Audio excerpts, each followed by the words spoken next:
I love Mike Hanson Archives. Get ready to run. Hello, Austin, Texas. I'm Alex Jones. This is Steve Lane, and you're watching the Freedom Report, a program dedicated to facts and information. We bring you what the real reality is. We bring you documentation of how parasites, criminals, manipulators of entire civilizations have taken over your country and your world. This is not about theatrics. This is not about ratings. This is about a peaceful revolution of information, a revelation. Incredible things are happening. The central banks of the world are ignoring the Y2K crash, as the International Center for Strategic Studies has talked about on C-SPAN. Tomorrow night I'll play some clips of that, because they want a crash, they want a panic, they want a problem. Then me and my co-host Steve are going to talk about what's going on in China with the organs. Now we have some mainstream media for you. I hope you brought that, Mike, that he taped off. I believe it was ABC News, where they openly show some of the records and people testifying about political dissidents having their organs taken. And I was brought the tape tonight, but I can't find it on 2 hours of news clips where they say it is. Tony Brown, 2 weeks ago, talking about how he has uncovered for himself the Illuminati organized crime conspiracy from Europe. That's all it is organized crime from Europe when you hear the term Illuminati. That's Adam Weishaupt, 1776, founded the Order of the Illuminati. It's very, very serious. It's organized crime. It has taken over your society. So I guess we're going to talk about that this evening and any other topics that you want to discuss. But most importantly tonight, I'm going to unveil a plan, and tomorrow night I'm going to continue to unveil a plan for grassroots effort to take city, county, states back to national vanguard against what's going on in the world. At the national level. We must educate about how we can rectify those problems, how we can formulate tactics. We need to launch against the enemy and ignore their side issues and their arguments. We need to control peaceably first again.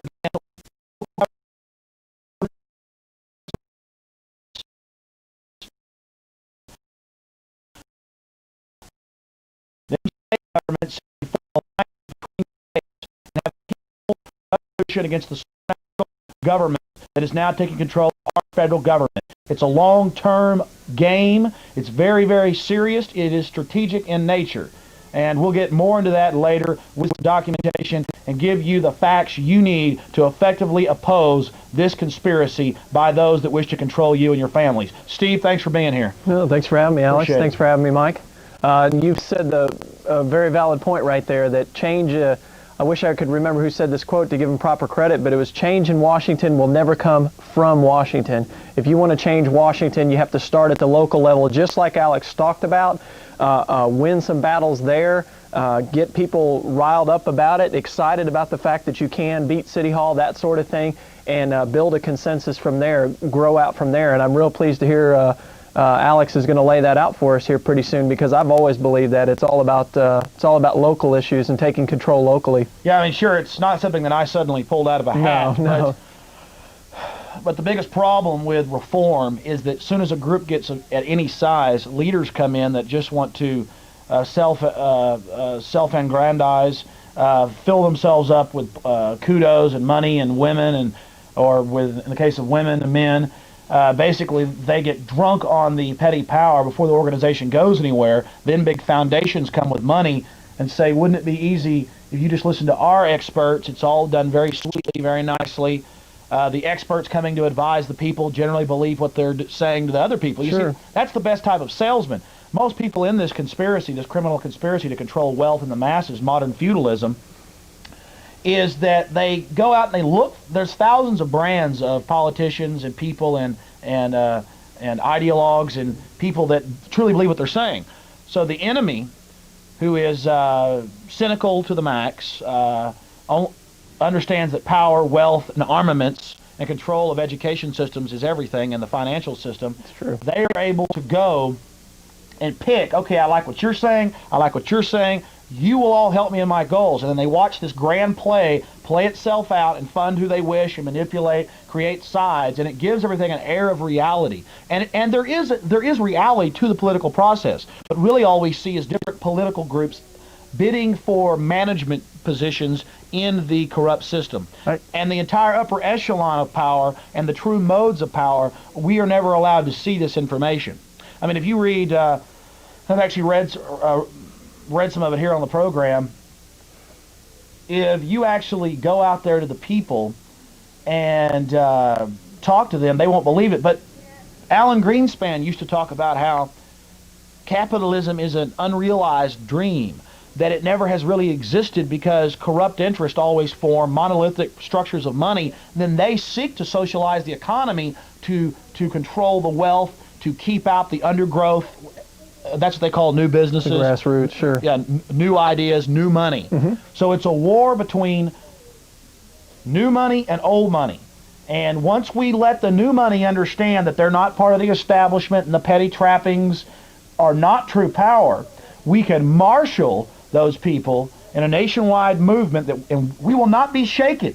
We will not falter. We are not going to waver, because we're going to continue to push and push. And it's not Alex Jones or Steve Lane or anybody else that's going to change this country. It is us changing the paradigm, the ripples in the water. A single drop of water on a calm surface can create ripples that are far-reaching. So we've got to get to the people out there that think they're part of the establishment. You're not. I don't care if you got $100 million. You're not part of the establishment unless you're one of their upper-level functionaries. It's a joke. The Fortune 500 is being bought up by the top 20 banks and corporations. They're using regulators to come after them. Microsoft is under siege. Now Intel's under siege. Our best microchip producer, microprocessor, Intel, and then of course Bill Gates and Microsoft. If we don't stand now, they're going to nationalize all our industries, and then the banking establishment is taking it over as collateral on that debt. You see, in 1933, they suspended the Constitution. And in 1913, they took the money of the public and turned it over to private hands. We are a fully dominated population, fully controlled, and you've got to stop being pragmatic about it. You can be pragmatic once you have the facts, but you've got to get the facts first.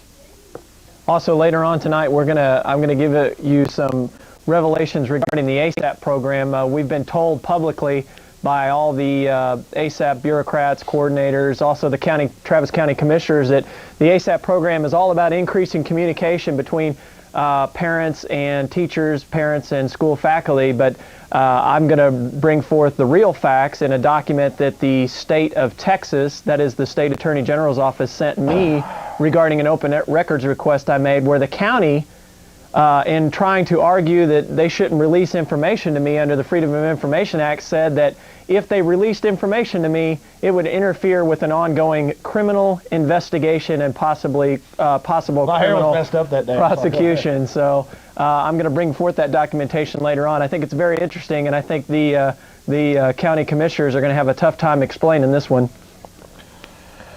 Well, basically, we know that they want to make the children criminal, not to imprison them for life, but to get them into the system, get a few convictions.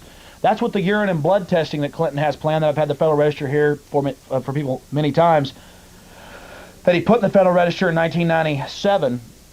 The urine and blood testing, he put in 92, the thumb scanning, and as we know, we're thumb scanning now. He wants it implemented, the urine and blood testing, by 98. Yes, urine and blood testing plan for you and your family. You can stop it if you get motivated.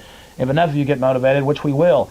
But it says they won't go to jail the first 2 times. They're sent to a government psychiatrist for drugs and treatment.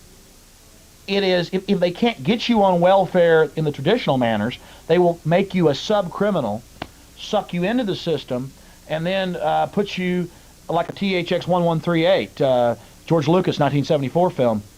They will suck you into the system. And it's all about that. They've got to have masses that are dependent on them that they can activate or they can point at whenever we, the producers, rise up and try to effectively oppose them. That's why you see them trying to make everyone criminals, because they've hired more police officers. I think nationwide it's gone up from 340-something thousand to 490-something thousand police officers. And of course, crime's been going up since '64. Now it's planed off since '93, but we're still on top of the mountain. And so they're having to create new crimes to fill these prisons and to hire more police. So get ready. You're going to have more and more crimes, my friends. Yeah, I noticed that with Bruce Elfan. It's my belief that, my understanding is he had tried to run for sheriff before the ASAP program started, and, I believe that ASAP program was really just supposed to be a feather in his cap. He sells it to the Commissioner's Court as a crime prevention program, and using the information he gives him, he sells it rather well. But the fact is, it's just so he can expand his reach, expand the number of people that he has working under him, so when he goes and runs for sheriff again, and he will run for sheriff again, he can say, look at what I've done. Yeah, that's true about Elephant. But he's a constable. Precinct 5, right? I can't remember. I think it's whatever is downtown. What you have to understand about Elephant is that Mike's there laughing. It's Elephant. He looks like an elephant. I'm sorry. He sits there. Now the Absent Student Assistance Program is where they send constables, armed thugs, not all of them, but thugs, out to your house. Now we hear up to 12 o'clock at night. We've got reports of that. We know they admit up till 9:30 at night to tell you that your kid missed school. Now, it's for the elementary only, except for Del Valley in the 9th grade. Exactly. Now, think about this. It's a federal program. It's Hillary's Village. I've been there. I've asked the commissioners, and that guy is just kissing up and carrying out a federal program to net your children. And they don't call you anymore. Now, we had a minor victory. They now call like they used to the first time and then send a constable out, which that's a minor victory. But these people want your kids. And who was it? A Mr. Cardenas 2 weeks ago, a Austin deputy constable raped a girl, or has been arrested for rape. It was in the paper one time in a very small place, about 2-3 weeks ago. Mr. Cardenas raped a girl, and he's also charged with obstruction of justice and intimidation because he went and tried to intimidate the family first. So again, I'm not saying many of the constables, but we, growing up in Dallas, we had some friends whose daughter was harassed by a truancy officer who was raping her friends. A lot of predators go into this business, and it's very, very serious. So we need to rout out those predators that are obsessed with our children, the counselors that are obsessed with our kids, the advisors, the truancy officers. We know they're in there. We know there's some in there. And so we need to keep the state away from our kids. Now, if there's real neglect or real brutality, we need to remove those children and get them into a good home. But you've got a lot of really bad things going on. You know, I wanted to make comments when I first went down there and ran into the constables and their people. But I'm not going to make the comment about what my gut level sense told me. But we just see more and more of this, the obsession with the innocent, with the youth. Hitler was obsessed with the youth, Mao, Stalin, every thug in society has been obsessed with control of the youth. What does this mean? It means you've got to wrest control of your local governments. We're going to create a strategic plan. I'm writing it up as we speak. I'm going to make the call to people in the community. I'm going to make the call for people to get motivated and involved in a new political movement here in Austin, Texas. And we're not going to be about selling books. We're not going to be about packing halls. We're going to be about getting out on the street and protesting and getting people elected and getting motivated. That's what we're going to be about. I'll tell you what, since we're talking about it, Mike, do you have that tape ready that I gave you? If you do, let's go ahead and run that. Yeah, well, why don't you tell us what this is a tape of? What this is a tape of is from March 24th, Travis County Commissioners Court meeting, where I believe it's Karen Suttonleitner that's queued up, is talking about how the ASAP program isn't about making criminals of kids, isn't about arresting them or anything of that nature. It's all about increasing communication between parents and school faculty, parents and teachers. And that's an admirable idea, but the fact is she was playing to the cameras. All the major news media was there that day because that was our big push to really get the ASAP program changed. Oh, okay. Apparently Mike doesn't have, apparently the tape I gave him has the wrong speed. But I will tell you, we'll get that tape correct, but I'll tell you what she said. She said, this program isn't about making criminals of kids. We want to increase communication between parents and faculty. Let me make a comment on that. Tonight, I have had 6 tapes brought to me, VHS tapes. People send me tapes all the time, and luckily these are in SP. And so that's why we don't have that tape. Too bad that you taped it at the wrong speed. If you send us tapes, we need them in SP. That's the normal taping speed, because the equipment down here will not run them if they're not in SP. Plus, SP is better quality. So if you do tape information or anything you see on the street, you can go out and get tape of anything you wish. And if it shows corruption, we will expose it right here on this program. But I think people know what's going on with ASAP. We know it's about big government trying to take control of our kids. We know it's corrupt. We know it's a revenue generator. And we know that we got that program, and the state's actually credited you for that. We got that program changed to a phone call now.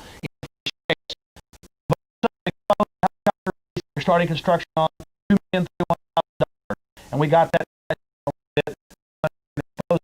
We also got the Delta Force run out of town. The Force was coming to train here in Austin, Texas, and your things you did, secret military teams, police chief called them the problem is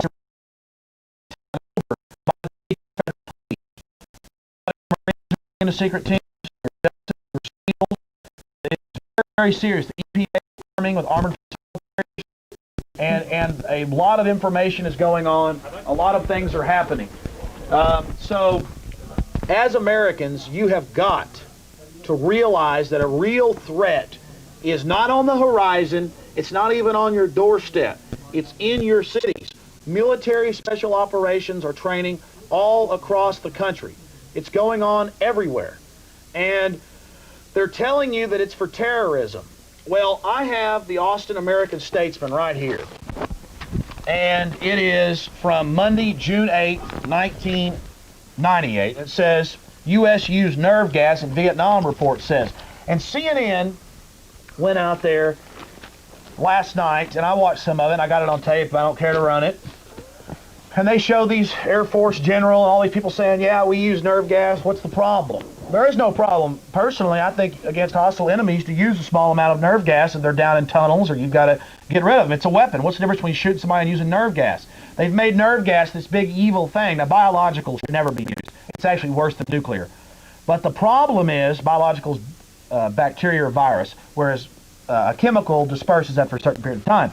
And I have nothing against chemical weapons if used to protect our people or if used to defeat terrorists or anybody else. The problem is the 1979 declassified MK Ultra documents show, and during this, before I get to that, during this CNN report, they kept going to the 1996 sarin nerve gas attack in Tokyo, Japan by that cult. And they kept saying, that's why we need teams, and that's why we need this, and that's why we need that. But why did our government use nerve gas? Oh, nerve gas, nerve gas, nerve gas. If CNN is trying to act like they're doing something, like they're doing real investigative reporting, they're trying to earn your confidence because they're covering up. I will get down on my knees and say that I was wrong about Ted Turner and the Statesman and all the rest of them, all their pomps, all the CFR pomps, if they'll do a story about the MK Ultra declassified subway attack in 1966 where they killed a unnamed number, that remains classified, of commuters, people going to work. I brought you the MK Ultra documents. I've showed you it republished in Popular Mechanics. It was a whitewash. They released a biological agent in 1950 in the San Francisco Bay Area and killed people. I mean, this is very serious. It's our government. They have the will to do it just to test it on our own people. And they have more than that. Our government, or elements of our government, destroyed Oklahoma City.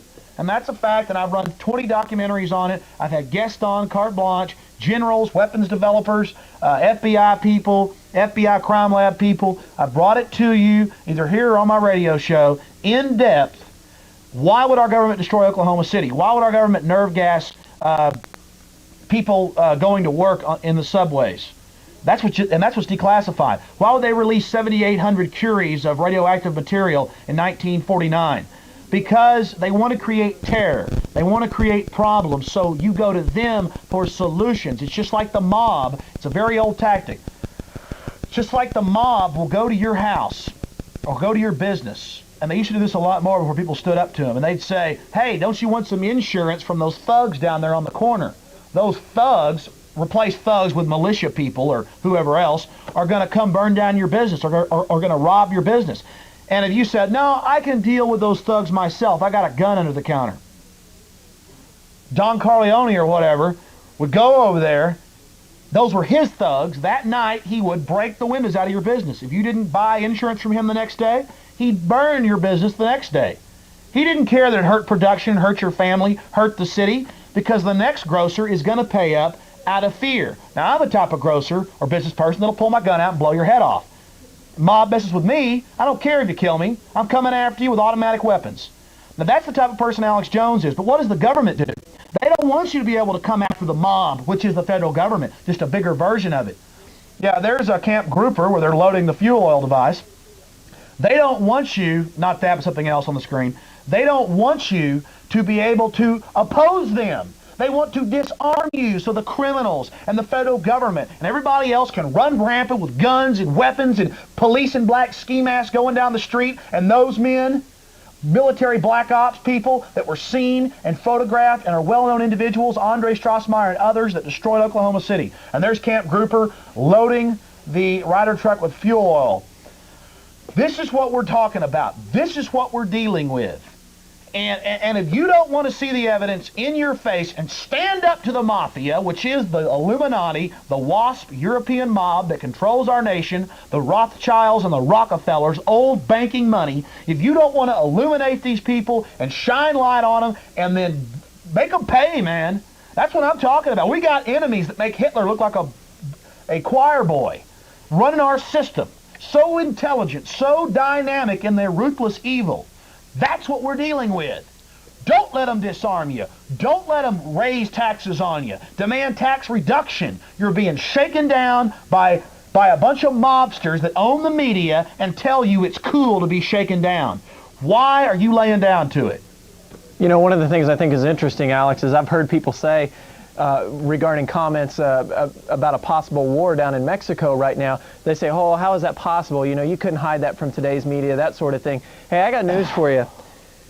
People practically brag about the Vietnam War being hid from people when it first got started. My dad was stationed in Travis Air Force Base, California, and publicly we were all being told, oh no, we're just teaching people how to use weapons, we're not involved in the conflict, nothing of the sort. And yet he was unloading about 30 American soldiers a day, dead American soldiers from airplanes, on average about 30 a day, he told me. And that went on for a couple of years, and the public, the American public, was none the wiser. 64 through 65? He was in the Air Force from 54, I believe, to 58. I could have those dates wrong. Oh, so you're saying that I was always thought to believe that it started in like 59, and then it got, pretty much declared by 67.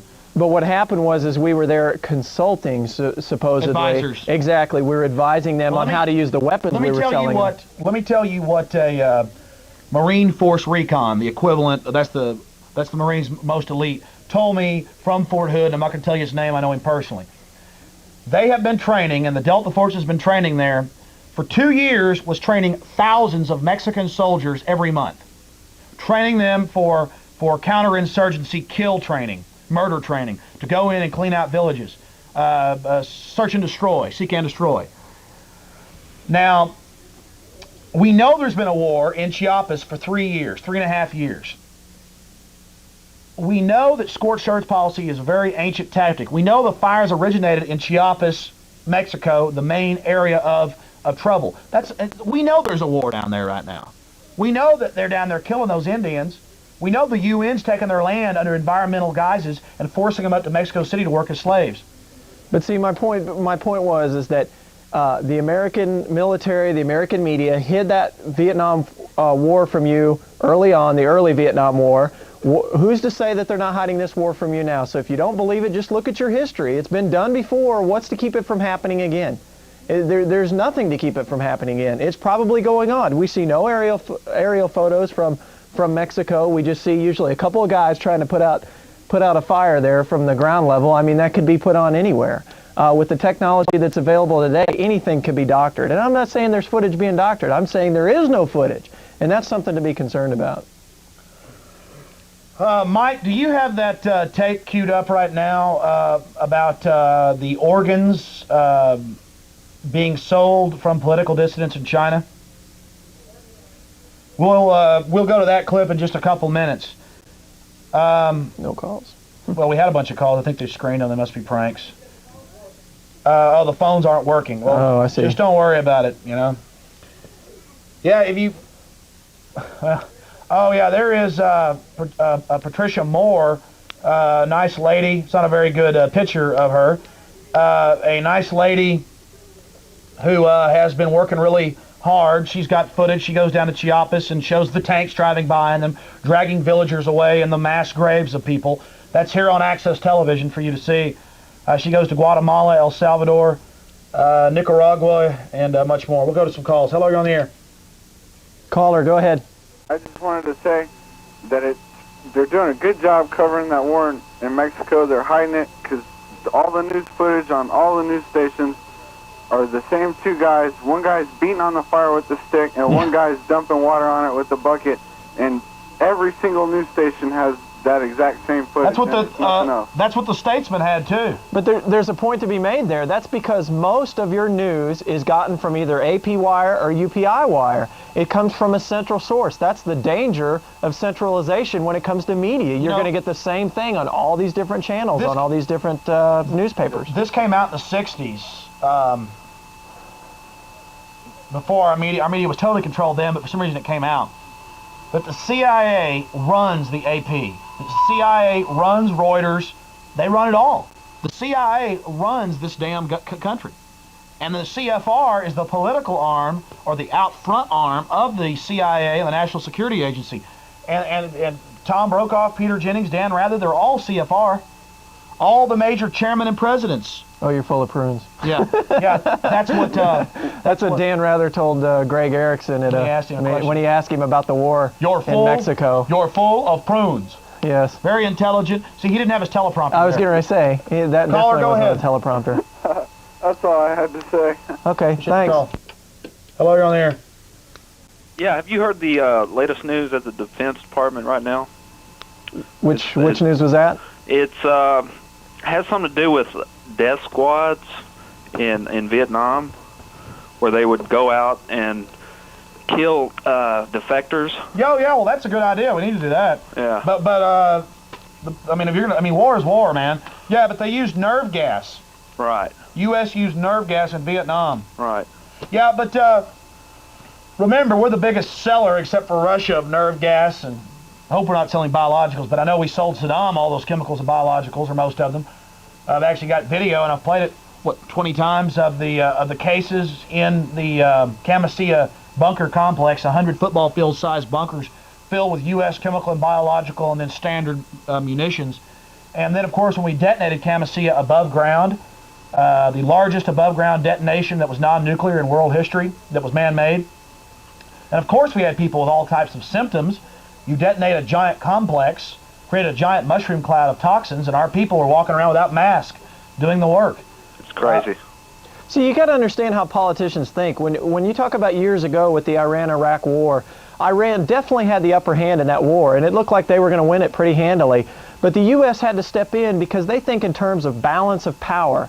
They want two sides to be equally armed, or at least one side to have the type of arms that will equal them with the other side, so that the idea being that they'll either fight always or they won't fight at all, because there would be no clear-cut victor. Because if there was a clear-cut victor, that would throw the balance of power toward Iran. So we armed Iraq. They didn't want Iran and militant Muslims to come through Iraq, get Saudi Arabia, get our oil reserves. And that's what they really don't want, is they don't want a unified Mid-East, because we pretty much have the oil market controlled over there. Like when they told you back in the 70s that the Shah of Iran was doing that, that was all bull. They did that on purpose. They let him do that, raised oil prices to run a bunch of banking scams. Well, hello folks, it's Mike Hanson. I'm sorry to interrupt your viewing here on YouTube. What we're trying to do is get all these VHS tapes before they go bad. If you see right here, they're already starting to go bad. So we're doing the best we can to get them these thousands of tapes up on YouTube before they completely go bad, which they are pretty well going bad already. You see how it flicked? I'm live on the air. You see how it's starting to mess up at the bottom and flicker every once in a while. That means they're getting really, really old. So what we're doing is we've hired some people. We've got a bunch of expensive equipment, and we're getting them uploaded to either Mike Hanson Archives. Be sure to subscribe to Mike Hanson Archives, Hanson Archives, Waco Archives, or the newest one, Trailer Park Show Archives. And if you would like to contribute $25 for this effort, I will send you a copy of my book that I wrote, Bohemian Grove, Cult of Conspiracy. Just, if you can see that, send it to 901 St. Joseph Street, Gonzales, Texas, 78629. Or you can call us and leave a message, and somebody will call you back and get your credit card, and we'll send you a signed copy out there. 830-672-3089. So we'll get right back to either Jeff Davis, Alex Jones, Steve Lane, whoever's on right now from 25 years ago. We're trying this, I think it's a good effort to try to save this history. This is history, folks. You know, where are you going to see this again from 95? I was the producer for Jeff Davis and Alex Jones for 15 years, from 1995 to 2010, and we have a lot of tapes.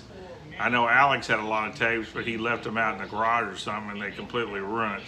So getting this history up, I think is very important, and I'm making it a goal in my life. Hopefully, somebody said, that's going to take you 20 years to get all that stuff.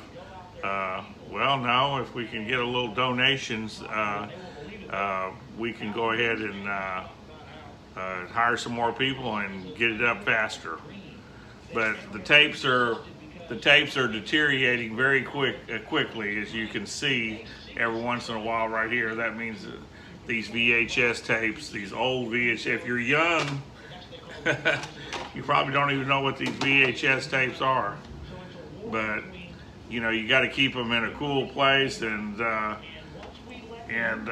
clean place. Some of them are very dirty, so we're trying to get them up. Alrighty, thanks a lot, and God bless, folks. And call us and help us if you can. Now here's Alex. And then the bank said to the Arabs, if you invest with us, we'll guarantee that you can, raise the prices. And then the Arabs invested with them. Then in the 80s, they said, oh my gosh, this has gone bankrupt, Arabs. But they'd already transferred the money to holding companies in the third world. So the bankers got to go buy the third world with Arab oil money. But we did. We armed Iraq. We readily admit it. And so there you have it. In the Gulf War, we go back there, and there's our nerve agents that we sold them. I mean, and we had to fight against that. I thought it was a kind of an interesting... When you saw those pictures of little dead Kurdish kids, oh, Saddam used this. Well, hell, we were using it too. Yeah, exactly. Well, there's a clip I have from CBS Evening News on biometrics. Should I send that to you? Yeah, send it. Or do you have that? I believe it has to be on SP. Look, man, I got 400 hours of stuff. What I want is nice, concise clips, but with about 5 seconds extra on each end, so I can use it. Yeah, send it to us. Okay. Michael, it's recorded on SP, so. Good. Michael put the slate up later on as far as an address to send things like that. Okay. Just send it to that address. And also have some real clear pictures of all the cameras they're putting up around town, too. For your best interest, sir. Okay. Really, cameras? They, yeah, and the transponder chips. I knew that was happening in San Antonio. I didn't know it was happening here. I think they added a camera over on 45th Street. Yeah, well, the media told us just 3 weeks ago, I forget which one it was, we actually played it, where they said that we're not getting the cameras. People want cameras, but they can't get them because the state legislature won't allow it. Well, that's a damn lie. I mean, they just lie in the media. Hold on, let me get that. Yeah, I will. Thanks for your call. All right, thanks. And hey, send that to us. Okay.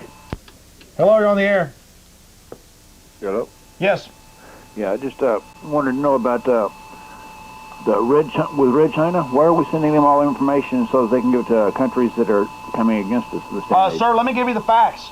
We've allowed, and I've been telling you this for 3 years, or 2.5, L'Oreal, Hughes Space and Aeronautics, not because I dug it up myself. I'm in contact personally with General Parton, former head of Air Force Weapons Development, who was telling me about the secret squads, the concentration camps, the Chinese.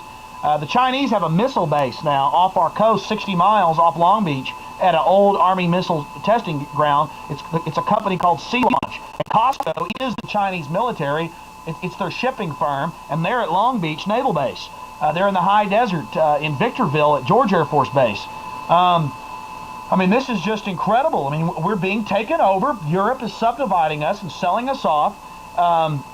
Clinton has transferred to the Chinese and the Japanese all of our patent codes. That was admitted to in the media, and the media just goes, Clinton gave our patent codes to the Chinese. Now for 2 hours of Monica Lewinsky. Yeah. The Americans are so sick of hearing about Lewinsky. Leave the president alone.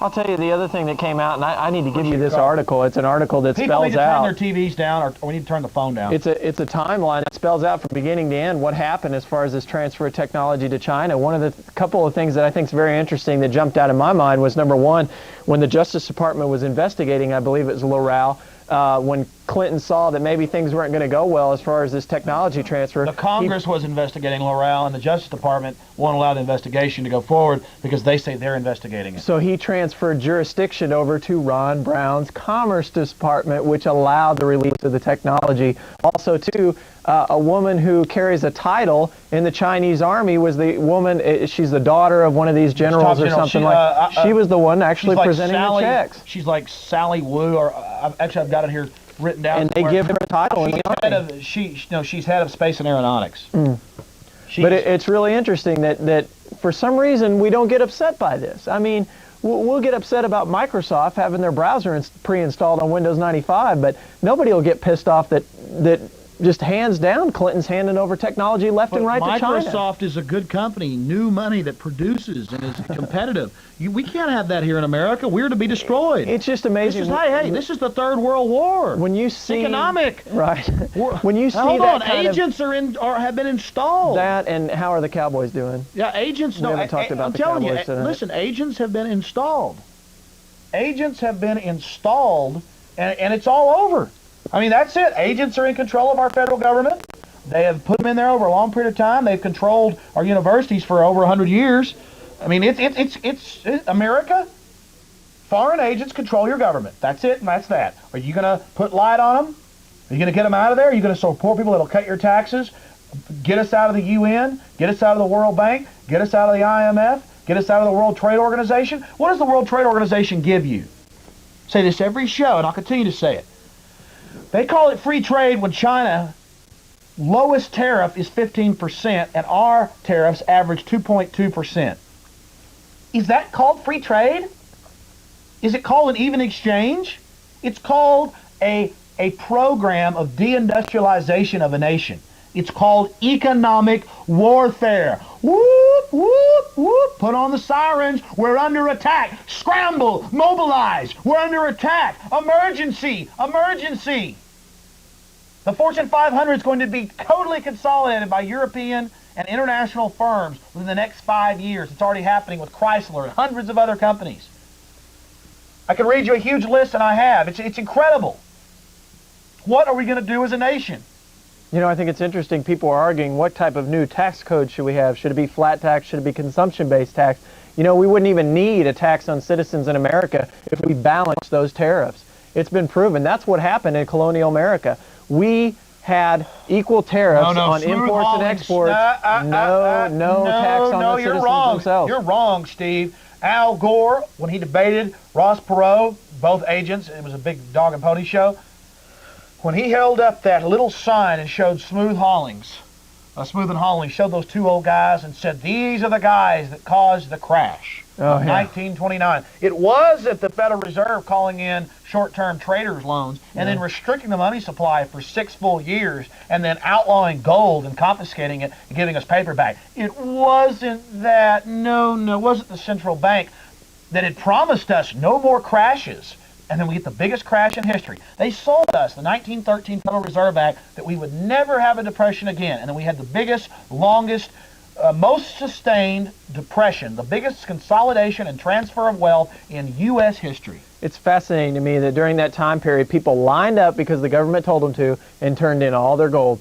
I mean, I've got the documentation. I'm going to have to bring it sometime. It's the actual document that was signed into legislation saying, hey, you got to bring all your gold in, turn it in, and exchange it for notes. You've seen the back of my car. And right now I've cleaned it out, actually. Now it's all in my house with more. I've got an entire room stacked with information. I've had it here 1,000 times. We keep saying, well, we have it for you, we have it for you.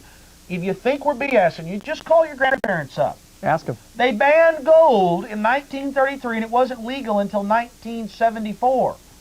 They took it all in, gave you paper back.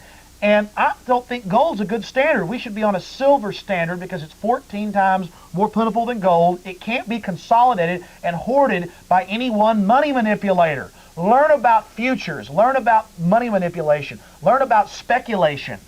My God, you're being manipulated out there. It's so sad to see it.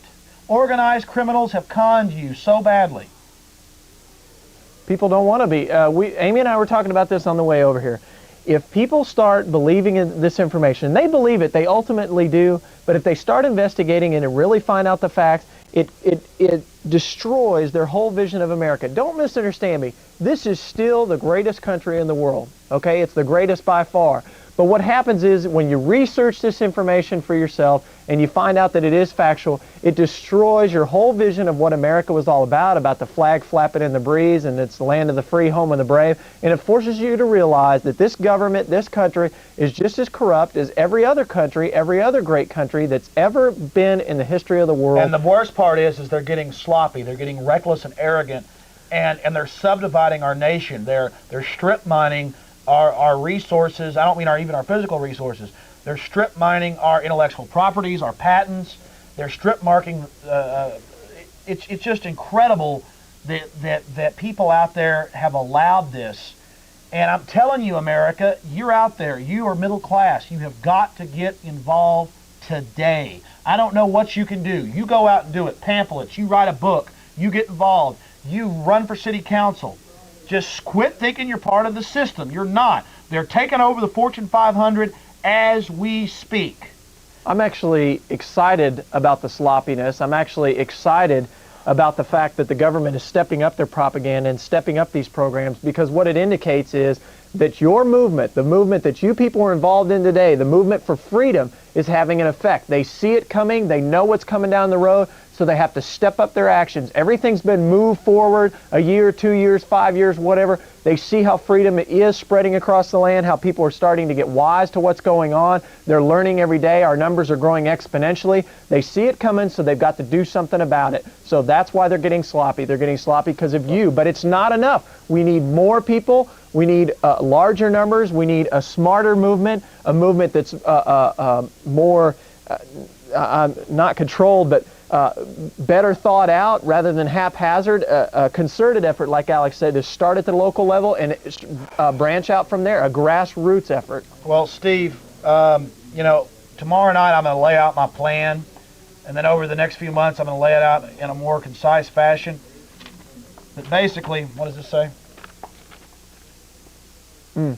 Okay, yeah, that's fine. Something I was going to say is, do we have the China piece about the organs, or do we not have that? Yeah, but tomorrow night I'll lay the plan out in more depth, and the plan is a challenge. The plan is a challenge, and it's being answered by people like George Humphrey, former city council member, prominent businessman here in Austin, Texas. He's getting a television show down here. And he's written a book, Common Sense.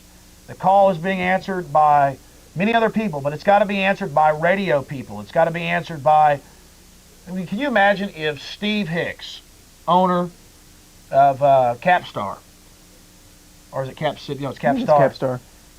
Can you imagine if that guy just decided to put some real programming on it? And I'm not talking about me or somebody else. I mean, but no, he feels like he's part of the establishment. He's being allowed to buy all this media up, and he thinks he'll be left alone.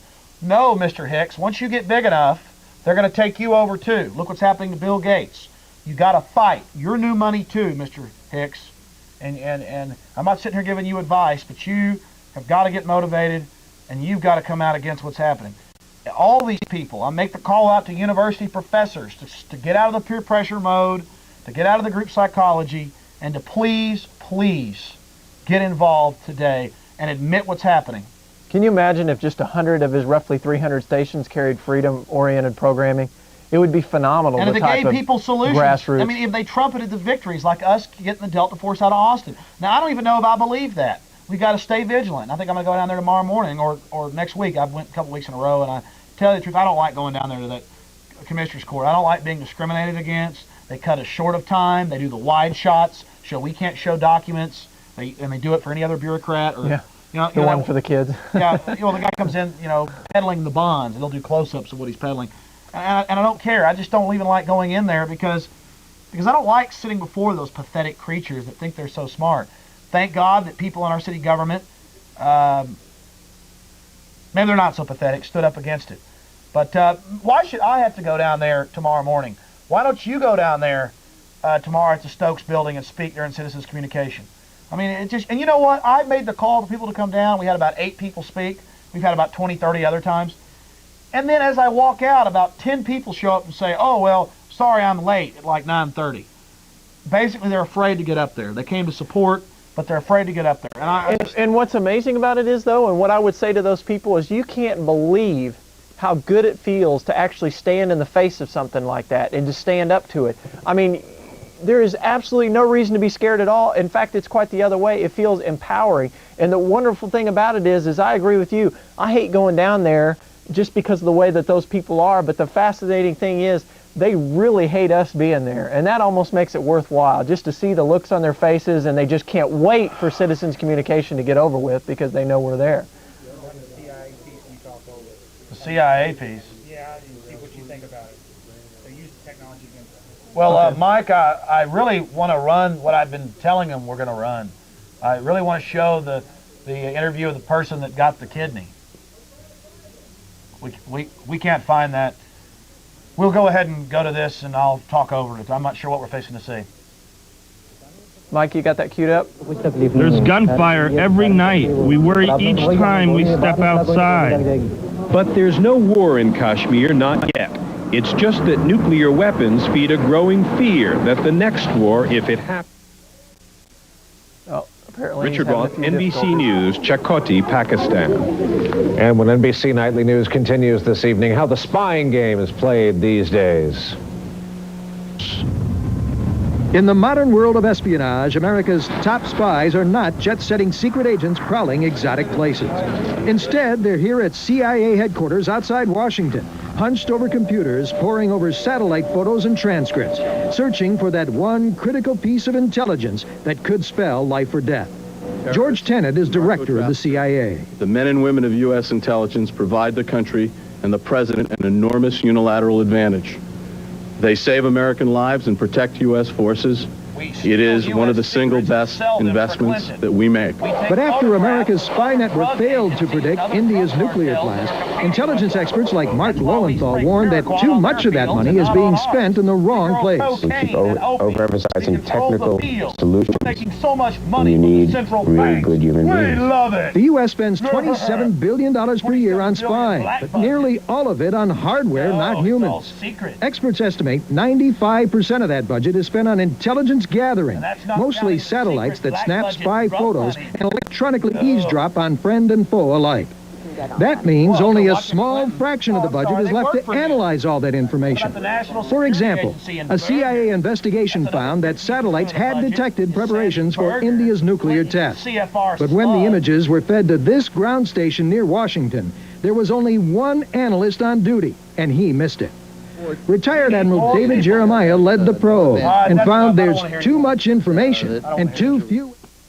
It's how good your CIA is and how they need more funding because India just did that big nasty boom boom. You know, Clinton's the one that's letting China sell these nuclear weapons to Pakistan and Iran. I think India should have nuclear weapons, and they're surrounded by that type of barbarous behavior. What's a joke about that is they know that at most they don't even know that they could put those on a warhead, and even if they could, they know the missile technology over there is such that they can only fly those things about 900 miles. At most, they can barely reach into that next country. I mean, if you're worried about nukes over in Pakistan and India, then you might as well be worried about a kid in California carrying around a BB gun that he might shoot you in the eye. I mean, yeah, it could happen. He could drive over on a car and make it all the way to Texas and walk up to you and shoot you in the eye with a BB gun and probably do some damage. Well, I'll tell you but it's just so far-fetched. I'll tell you what I am worried about. I'm worried about Clinton transferring the nuclear weapons guidance systems to the Chinese, the multiple warhead MIRV system so they can destroy up to 12 times as much. There's no reason to worry about it anymore. It's already been done. Yeah, and Clinton's now going there, and he's going to march in Tiananmen Square. Our president, that's Japan right there, our president is going to actually go to China and start his march with the communists, the thugs, not even communists, the thugs, the military dictatorship, in Tiananmen Square. I mean, this is just, Clinton could do whatever he wants because they desensitized us with the Monica and all the rest, and we're sick. We think Clinton's guilty of all this pettiness that we think's in the soap operas. And really, he's guilty of being an agent of Europe, meant to destabilize our nation.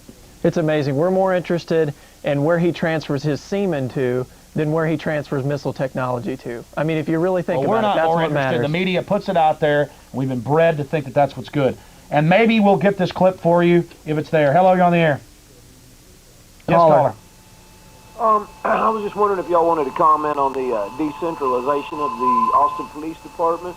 And then also Friday night, after the basketball game on News 36, they did a little story on the kid that killed his parents and went to school and killed his classmates. And they were just real quick, but jammed in between two stories. They said, oh, well, we'll fix that. We'll put a specially trained police officer in every school now. And it was so quick, and I was like, what? You kidding me? What'd you say? Well, what here's the deal with all that. If they want helicopters for surveillance of you and your families with infrared, as you got the Margot Frazier saying on tape, we might find that later and play that. I at least want to back up something I'm saying tonight. You get some clips. I know Mike's busy and there's a lot of people in the control room right now. But what it comes down to is that they say, and I appreciate your call, they say, oh, you want, I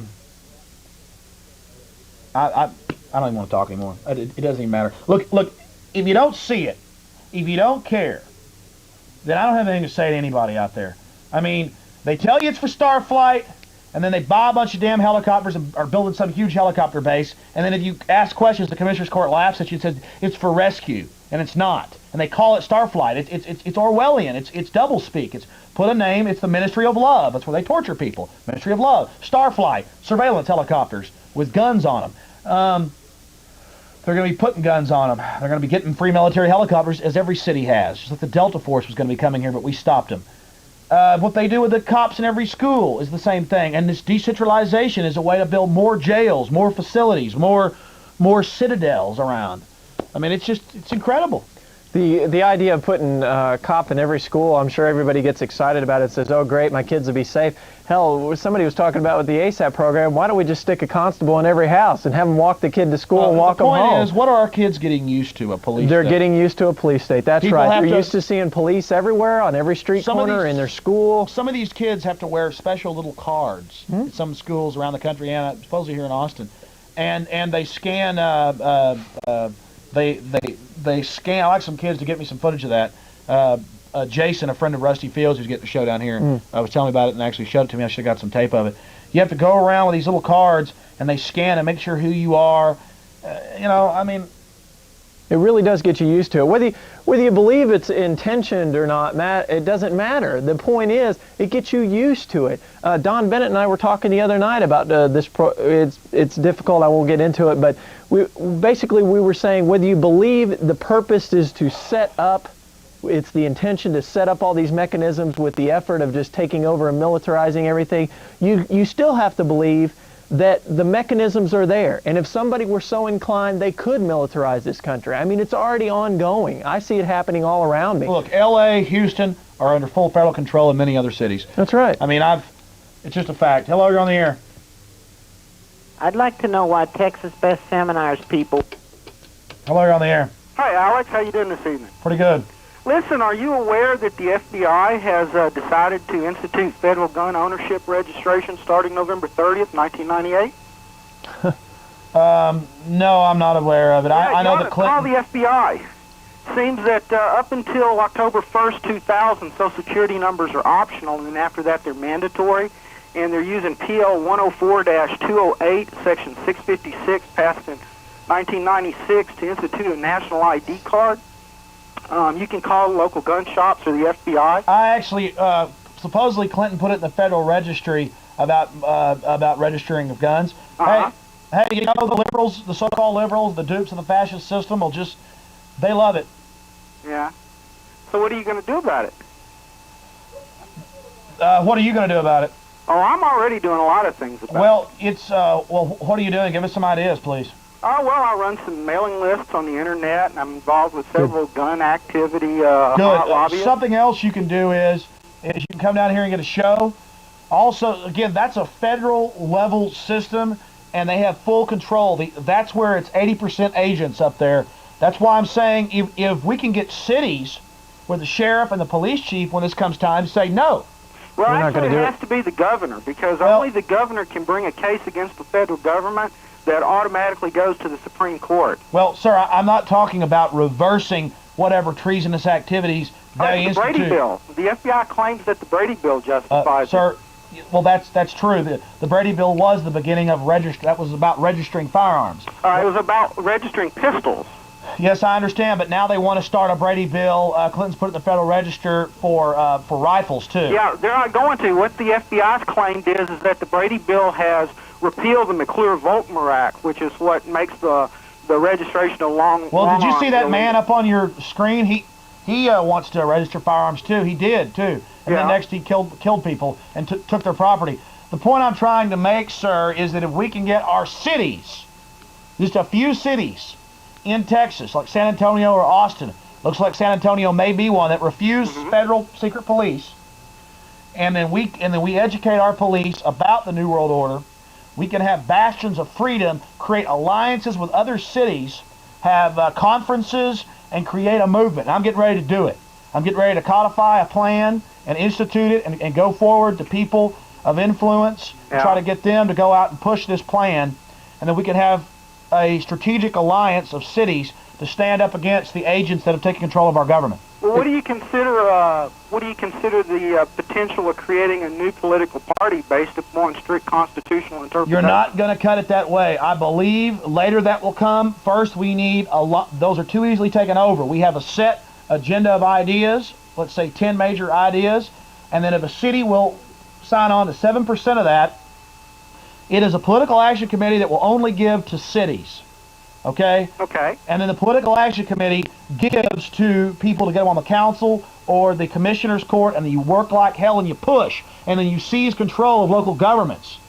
And you throw out the parasites out of government, you reinstitute constitutional governorship on a local basis. So does that mean, let me interrupt you a second, does that mean that under your plan you would protect local gun owners, gun shops, that refuse to comply with Exactly. That's just like Sheriff Mack out in Utah. Did you hear about him? No. Sheriff Mack has actually written a book, and I've read part of it. He said, look, I am not going to fill out this Brady Bill. And the reason is the Supreme Court found the Brady Bill to be unconstitutional. It's treating it, number one, it's a states' rights violation, a 10th Amendment violation. Right. All powers not expressly delegated to or given to the federal government are reserved to the states. And also, it's treating you like a criminal before you've done an action. So Sheriff Mack said, no, we've got to get sheriffs elected. Now, but it's going to take poll watchers. Once you create a system, once you create a political action committee, it's going to take poll watchers. It's going to take people calling in talk radio shows. It's going to take people raising the funds and getting involved and getting the... See, I wouldn't run. I would get some doctor or a lawyer or a businessman who's got the balls, who's tired of the crap and isn't embarrassed to jump in with a bunch of, bad people, kooks that, don't want to buy organs from political dissidents in China. But that's what it's going to take people that care about their country. It's going to take people that want constitutional money and local control, and we can seize control of our governments.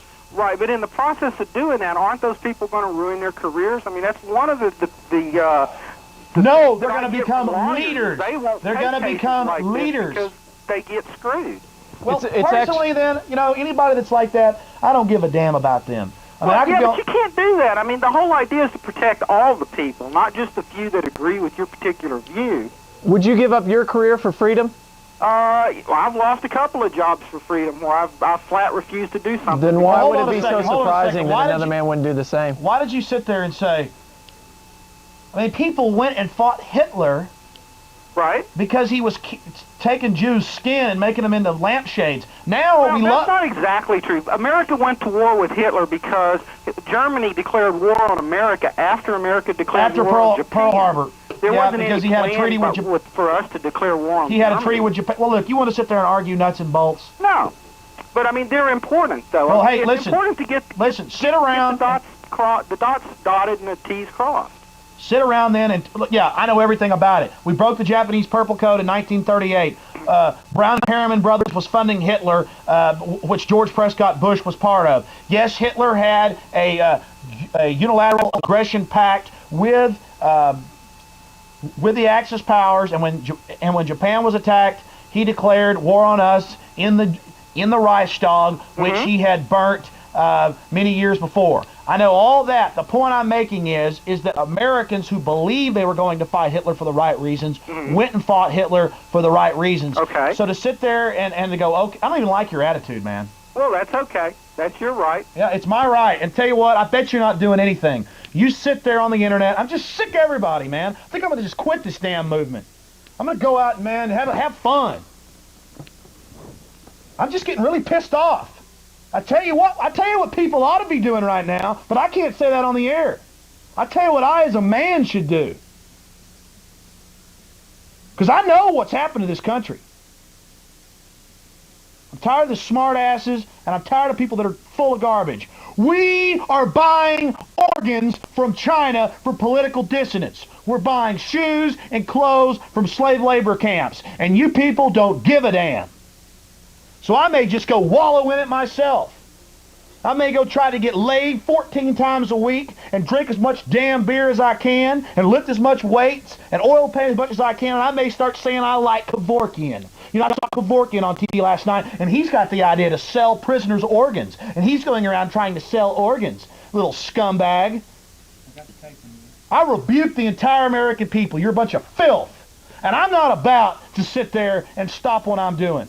I'm not about to stop. I don't mean what I say when I'm going to keep on. And I'm going to get more radical. And I know what it's coming to. And I'm ready. We could just get some people off their asses and to quit talking. I've heard so many people, like that last caller, that say, what are you going to do? What are you going to do? I've stopped the Delta Force with the help of others. I've stopped or curtailed the ASAP program. We've exposed the helicopter bases. We've exposed bond packages. We've done everything we can do. And we're doing as much as we can do. And you people sit there and make jokes about it. And you play nuts and bolts games with BS. You want to be a lawyer? Go be a lawyer. Just get the hell out of my way and quit focusing in on little bitty aspects of things. I mean, I can't deal with it anymore, man. I can't deal with the destruction of my country and a bunch of just scum running it. I can't deal with Jack Kevorkian being some kind of damn movie star. What should I do? Go start worshiping him and start painting some really screwed up stuff and get, a little goatee and some earrings or whatever, or wear a nice suit and go around and play games and get a bunch of money and finance people and BS and have a nice house in the hills and feel like I'm rich when I'm really just a pauper. That's a bunch of crap. I don't want any of you, man. I want people that know what I'm talking about and see the light and want to get involved. I've heard so many people that sit there and tell me what I should do, and I'm sick of it. You know what? You think I'm bitter? You damn right I'm bitter. I'm a happy, relaxed person, but I have to force my mind to look into all this, and I have to get into that part of my brain that has all this information, and it makes me sick inside. I hate it, man. I can't stand talking about this crap. It's hard not to be bitter when you see your country crumbling down around you and nobody doing anything about it, or at least very few people. Do we have that clip ready? Yeah, it's ready. Let's go to it. This is the media is having to give you some. Reno and Free gave the information over. All right, Carl, thanks very much. This is the anniversary of what's called the Tiananmen Square Massacre, the violent crackdown on pro-democracy protesters in the heart of China's capital. That event has been an obstacle to improved relations with China ever since. And as Wendell Goler reports, even on the eve of a presidential visit there, it continues to be a problem. China critics used the anniversary of the bloody crackdown for another round of attacks on the president's planned visit later this month. Mr. President, you're going to go to China, and you're going to start out at Tiananmen Square. Lawmakers held hearings on China's sale of body parts. The doctor told me after I have recovered that the kidney I have received came from executed prisoner. And they condemned the president's day-old decision to renew China's most favored nation trade status. Once again, President Clinton says, happy anniversary, butchers of Beijing, we're going to give you most favored nation status. China faced its first domestic protest of the Tiananmen Square massacre in Hong Kong, which Britain returned to the People's Republic last year. The White House describes Tiananmen Square as the gateway to the Great Hall of the People, where the president will be officially welcomed. Press Secretary Mike McCurry said the president understands the symbolism of Tiananmen Square, but places it second to the substance of his trip. If there's a disagreement on policy, let's have it. Let's debate the merits of whether or not engagement works.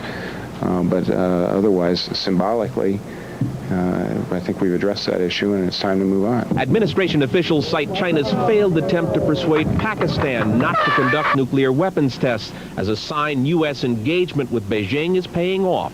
But they don't claim human rights improvements. And exiled dissidents like Harry Wu say the president's policies won't ever force any improvements. Appeasement never make peace. Appeasement never improve human rights in that country. Appeasement never improve democracy in that country. One senator has introduced a non-binding resolution calling on the president to delay his China trip. 150 House members have asked him not to go. But neither action is likely to affect a trip officials here feel may not be politically popular, but is the right thing to do. At the White House, Wendell Goler, Fox News. Take a break here, but when we return, a look back.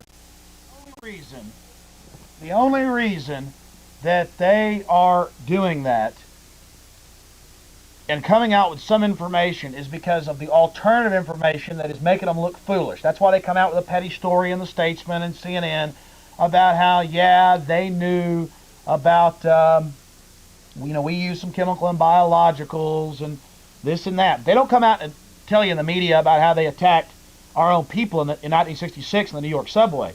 You see, that's the problem, and that's why I'm so angry. I mean, it's just, and then they say the right thing to do, and the guy kind of goes, like he goes home at night. And, give me a break, man. I'm so sick of wimps and scum. Filthy scum everywhere. Weaklings that never got in a fist fight, never stood up to bullies, just went and kissed the ass of somebody. They haven't done a damn thing, and they run around rampant. Man, I want to see these bastards hanging, man. I'm telling you. I want to see these traitors in courts of law. I want to see our families left alone. I want to see old people be able to live in their house without the IRS coming and taking it. Damn, Social Security's bankrupt. It's all a big lie. Foreign banks run our currency, control our nation, coming after our best industries. I mean, I don't give a damn anymore, man. What is it going to take? I feel like a fool getting up here every week, every night. I can understand. President Clinton comes, here locally. Here locally, they get that Prop 1, Prop 2, and Prop 3. Prop 2 was 15,000 acres for $65 million, and And the damn environmentalist front groups that aren't even environmentalists, the Sierra Club and Nature Conservancy, admit they're getting $3.9 million. $3.9 million of your money in a standard real estate fee. And then they come out and admit that they're selling the Brody tract for millions, and they're going to sell this tract. They take your money to buy land, and then the politicians sell it for political power. This is incredible. How can you beat corruption when it's rampant? It's just everywhere. It's going to take everybody watching this program, I'm sorry for being negative, to get involved now, damn it. Don't just get pissed. Get out there and do something. Man, I just, it's in your face. They're stealing people's property. They're ruining people's property values. They take your property taxes so they can send your kids and dumb them down in these government schools where education's gone like that, and that's a fact. It's a damn strategic plan. We're under attack. It's a war. The president gets up and says Americans aren't saving enough. Well, what the hell is he talking about? Most people can barely make it. Between the property taxes and the sales taxes and the county tax and the taxes and the income taxes and the payroll taxes and the insurance taxes and the FICA taxes, Social Security taxes.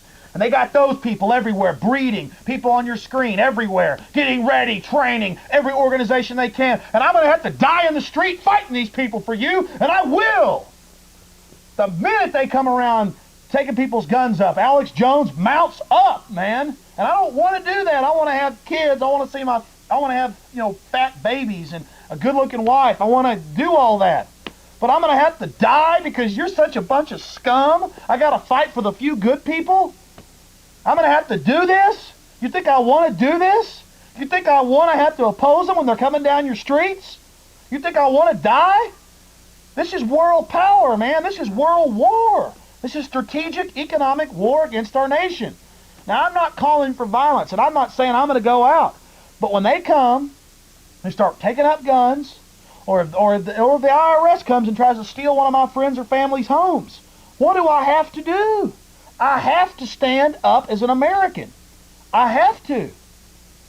I have to go oppose them. I mean, what are we supposed to do in a country where it's come down to this?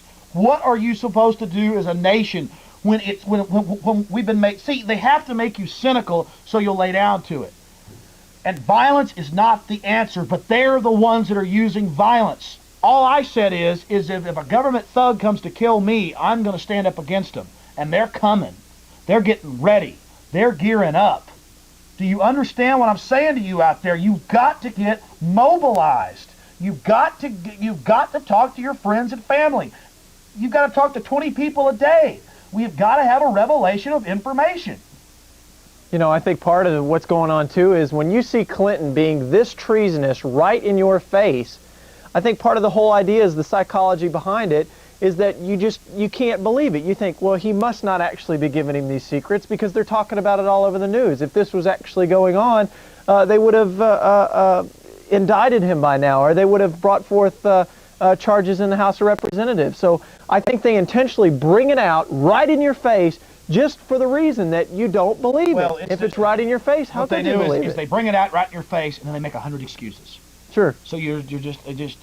And what else, and we've been witness to this down at the county level, what else happens is this type of behavior is so widespread, it's so corrupt throughout all levels of government that they really don't think they're doing anything wrong. They think it's perfectly reasonable to give over secrets to the Chinese as far as satellite technology and things of this nature and weapons technology. They really don't see anything wrong with it. And then when the American people don't do anything about it, when they don't respond to them doing it, that just reinforces the fact. The worst thing they've done is people like Patricia Schroeder and Moorhead and the rest and Clinton giving the Chinese our patent secrets. I mean, that is just insane. That hurts you economically. That hurts your jobs. Our industrial base is gone. We've got a few chip manufacturers and some electronics manufacturers, and that's under attack by the Justice Department. Don't you see that agents are in control of your federal government? But the fact that, like I said, the fact that the American people didn't respond in any negative fashion to this type of technological giveaways just reinforces their behavior. They sit there and look at that and go, oh, look, nobody got torqued about this, So we could just go ahead and do it next time, or next time we could do it at an even greater level. Something I got to say, Steve, is that they did that Access TV story this week in the Statesman, and the Chronicle this week too. They did a big story on Access, and I was in there, others were in there, and that's good. But they had negative comments about me. They had some of my comments, but they said, oh no, it's Alex Jones, the Trilateral Commission again. Fine, you don't want to hear about the slaves? Go drink your beer. Go do whatever. Stick a needle through your tongue and say, look how cool I am, or put on a suit and drive your Cadillac. Whatever stupid bauble you're into, go get into your subculture. And I'm in the subculture of reality here. And the Statesman has this little blurb, and it says, shows that have a following. Well, Alex Jones has a following with Exposing Corruption Tuesday nights from, they say 8, it's 8:30, at 8:30. And this conspiracy theorist delves into black helicopters. Well, their own damn paper tells you about black helicopters, but they tell you how wonderful it is, how great the black helicopters are. That's sick. I mean, so what is it, Statesman? It's reality, or does that guy just want to look popular to his fellow writers? It's to elicit a certain type of response. There's no doubt about it. Caller, go ahead. Caller, are you there? Hello, you're on the air. Yeah, I had 2 questions to ask. Go ahead. Number one is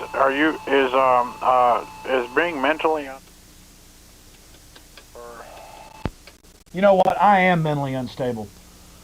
How could you not be? No, I mean I'm not violently. What is mentally stable in today's world? Minion. Mentally stable. Being a minion. You don't care. You laugh. You joke. You drink. You bang, you this, you that, and that's it. And you laugh at that, and you laugh at this, and everything's a joke, and you're not supposed to care. I mean, yes, I am insane compared to the rest of society, but more and more people are waking up. You understand insanity? I would have been insane to walk into an Aztec city, let's say Chichen Itza, on a holiday. Say stop sacrificing people. When they're sacrificing 10,000 people a day. Or Rome, where they're throwing people into lions, and people are going, get them. That's I would have been nuts. They just said, throw that son of a bitch in. Yeah, you don't ask questions.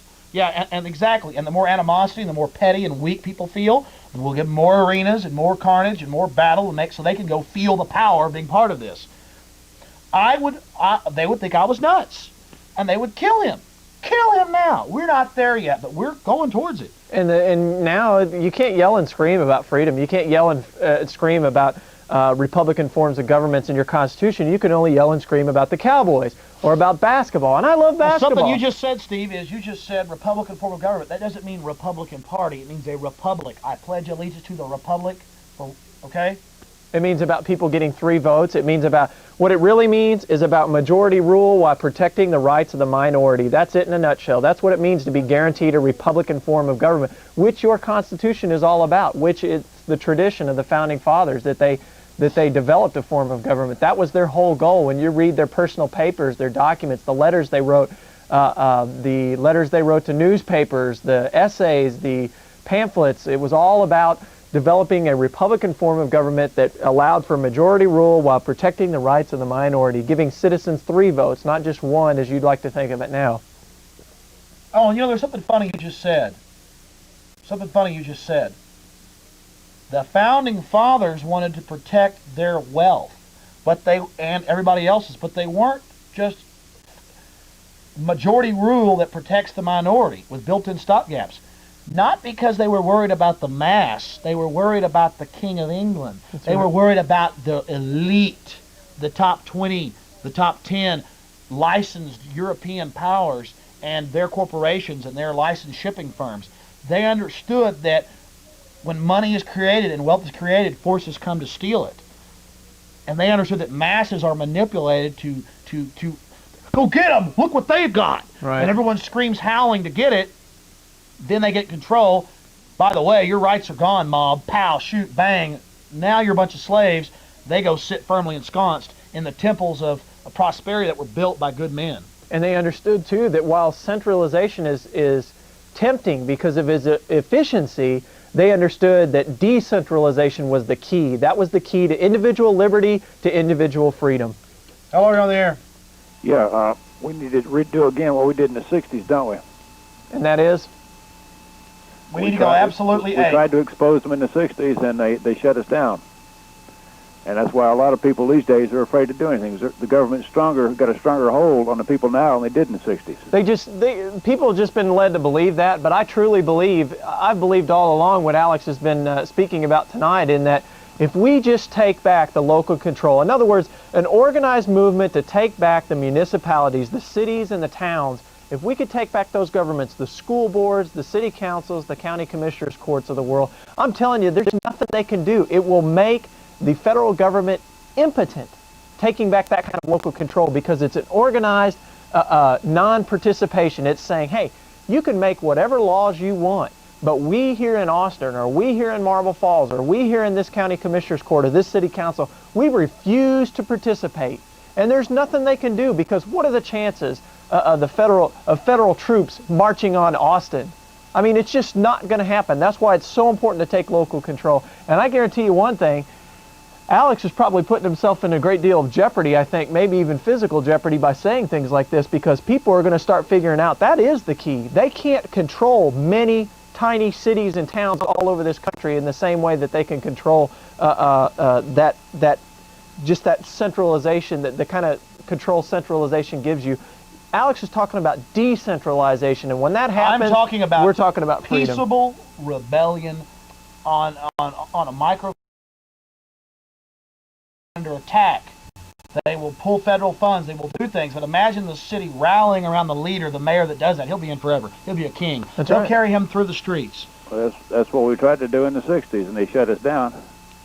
Well, it won't happen this time. Started putting people in jail. It won't happen this time, and if it does, we'll just keep trying. Because it's going to be a lot. It's going to be a lot worse. Well, it's already a lot worse. I know. And the tighter they squeeze, the more counties and cities will slip through their fingers. So that's right. I mean, short of an act of rebellion, which they would shut down, how do we go about passive resistance? But we can't. They won't give us enough votes.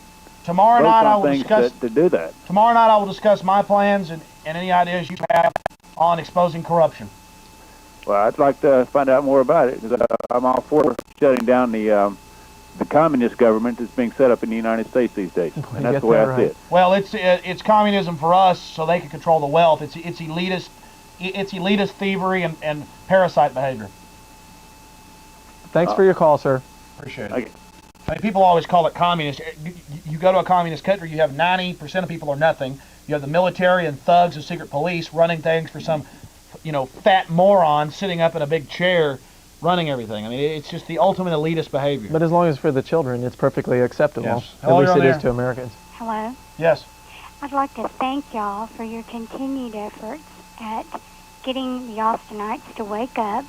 The gentleman that made the rude comment to you about mental illness, people all the way back into the biblical days that speak up about things that are going to happen in the future and tell the truth have always been said. People say that they're insane. So I think that he's the person that's crazy for not listening to you guys because you're telling the truth. Well, I don't mean to be negative. You very much. Thank you for doing what you're doing. My husband and I listen to you guys every week. Thank you very much. Well, I appreciate that. Maybe I'm just mad at myself because I haven't, been spending as much time on this as I should. I feel an incredible burden, and I want this damn thing off me. And, I felt good for a couple days once we heard that Delta Force wasn't coming to town, and that was a good victory. But it's just, when you see the overwhelmingness of it and you care, I almost pray for apathy in myself. I wish I could go back to dumb. I mean, it was just so good in those days because I could feel the weight. I could feel the weight, and then I have fear, that people are trying to get me off access left and right. Who knows how long I'll have a radio show. I'm trying to get on every day. Who knows if that'll happen. Oh, yes. By the way, and you didn't know I was going to do this, I think it's important that people write or call just don't even worry. Yeah, it doesn't matter. They are considering me for the daily slot at KJFK, and that's enough. Yeah, really. Well, then I don't understand the rules down here. If you can't... Actually, that's not a rule. People trying to get you on the air. No, it's non-commercial. No, you could actually promote that. Mike's wrong about that, but to tell you the truth, I really don't want to promote it. To tell you the truth... I know you don't. That's why I was. I'm going to do this for about another year, and I'm going to try to, get on the radio daily and then get syndicated. And if I don't, I'm just going to write a book and put it out there and try to push it for a while. and I think I'm just going to go back to oil painting and lifting weights and running, just because this stuff's. I need more people, not to come to some meeting where Alex Jones is, but to get out there off their ass. I need the business owners, that are out there to do something. It's that organized Yeah, Greg non-participation Erickson's that I got talked a about. protest coming up. You'll see it up on screen. I'll be there, and so you can come down to that if you want to come to that. Hello, you're on the air. Yeah. Hello? Yes. Yes, I was wondering if you guys know anything in the Simi Valley area of California. There's a place, Rocketdyne Corporation, a facility, and they operate it there. The billboards say Boeing, Rocketdyne, and Department of Energy.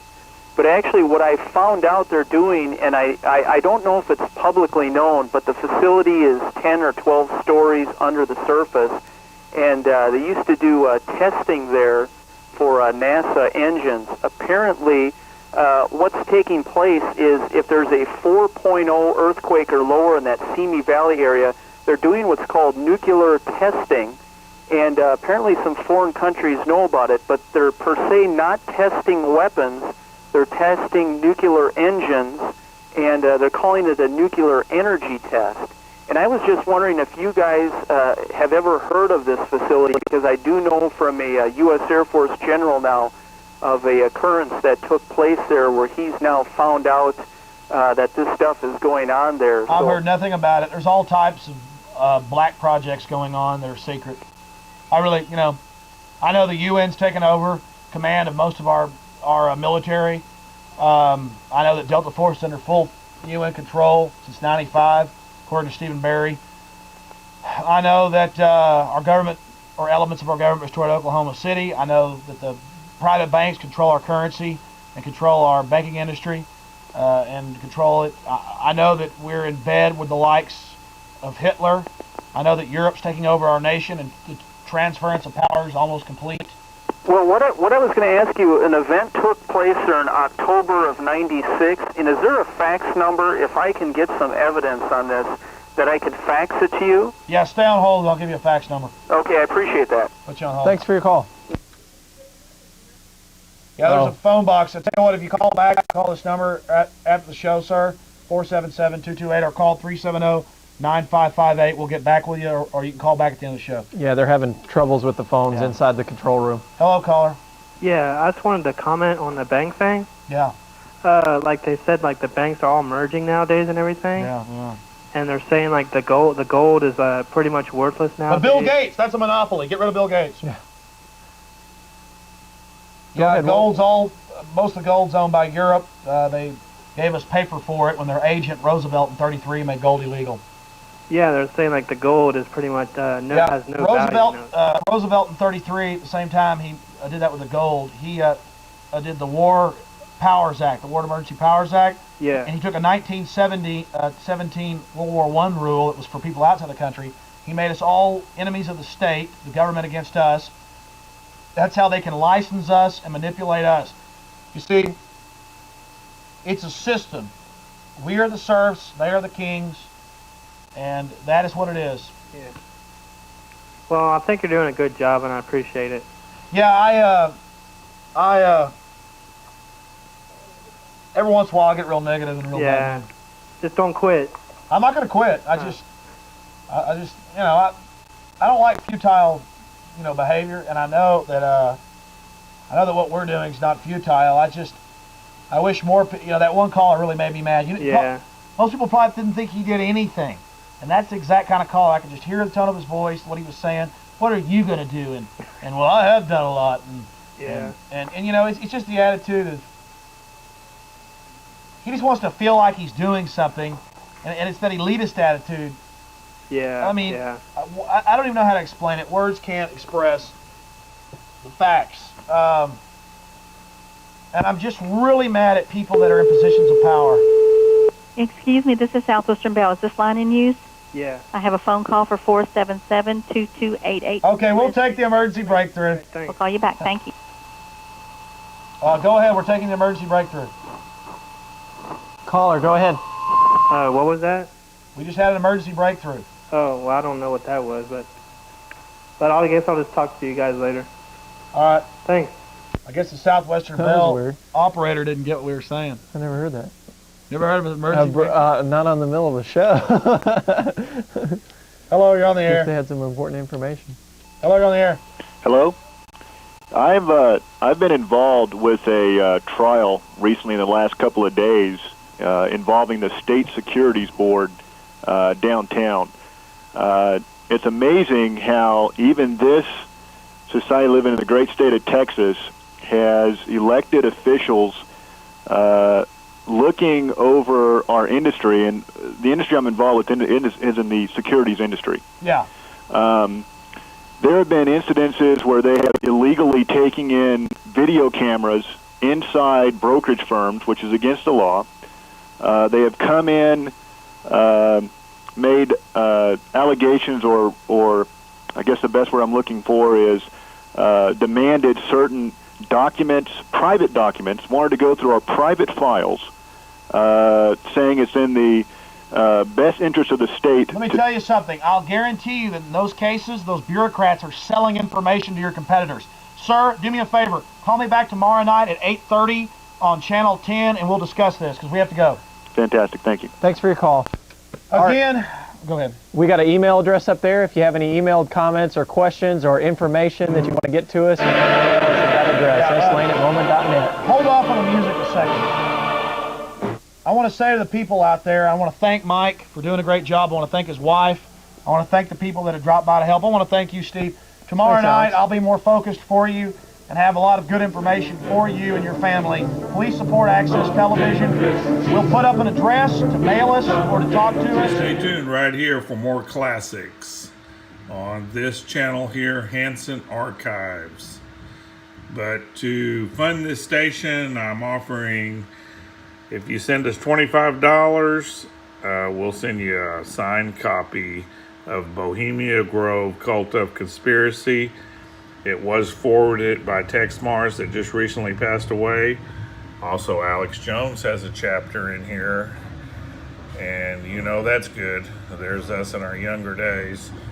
But on the address that you see, send us $25 and we will send you a signed copy, or give us a call at 830-672-3089 and you can put it on a credit card. We'll send it right out. But that's what we need to help fund this channel, folks. So help us get all the classics uploaded to YouTube. We got hundreds and hundreds of old Alex Jones and Jeff Davis and a bunch of other patriots that we need to upload. About 25-year-old tapes. We're outside the studios of Access Television. We're talking to a man who had a very strange experience with the Department of Public Safety here in Central Texas. That's why it's dark and you're seeing the back of his head right now.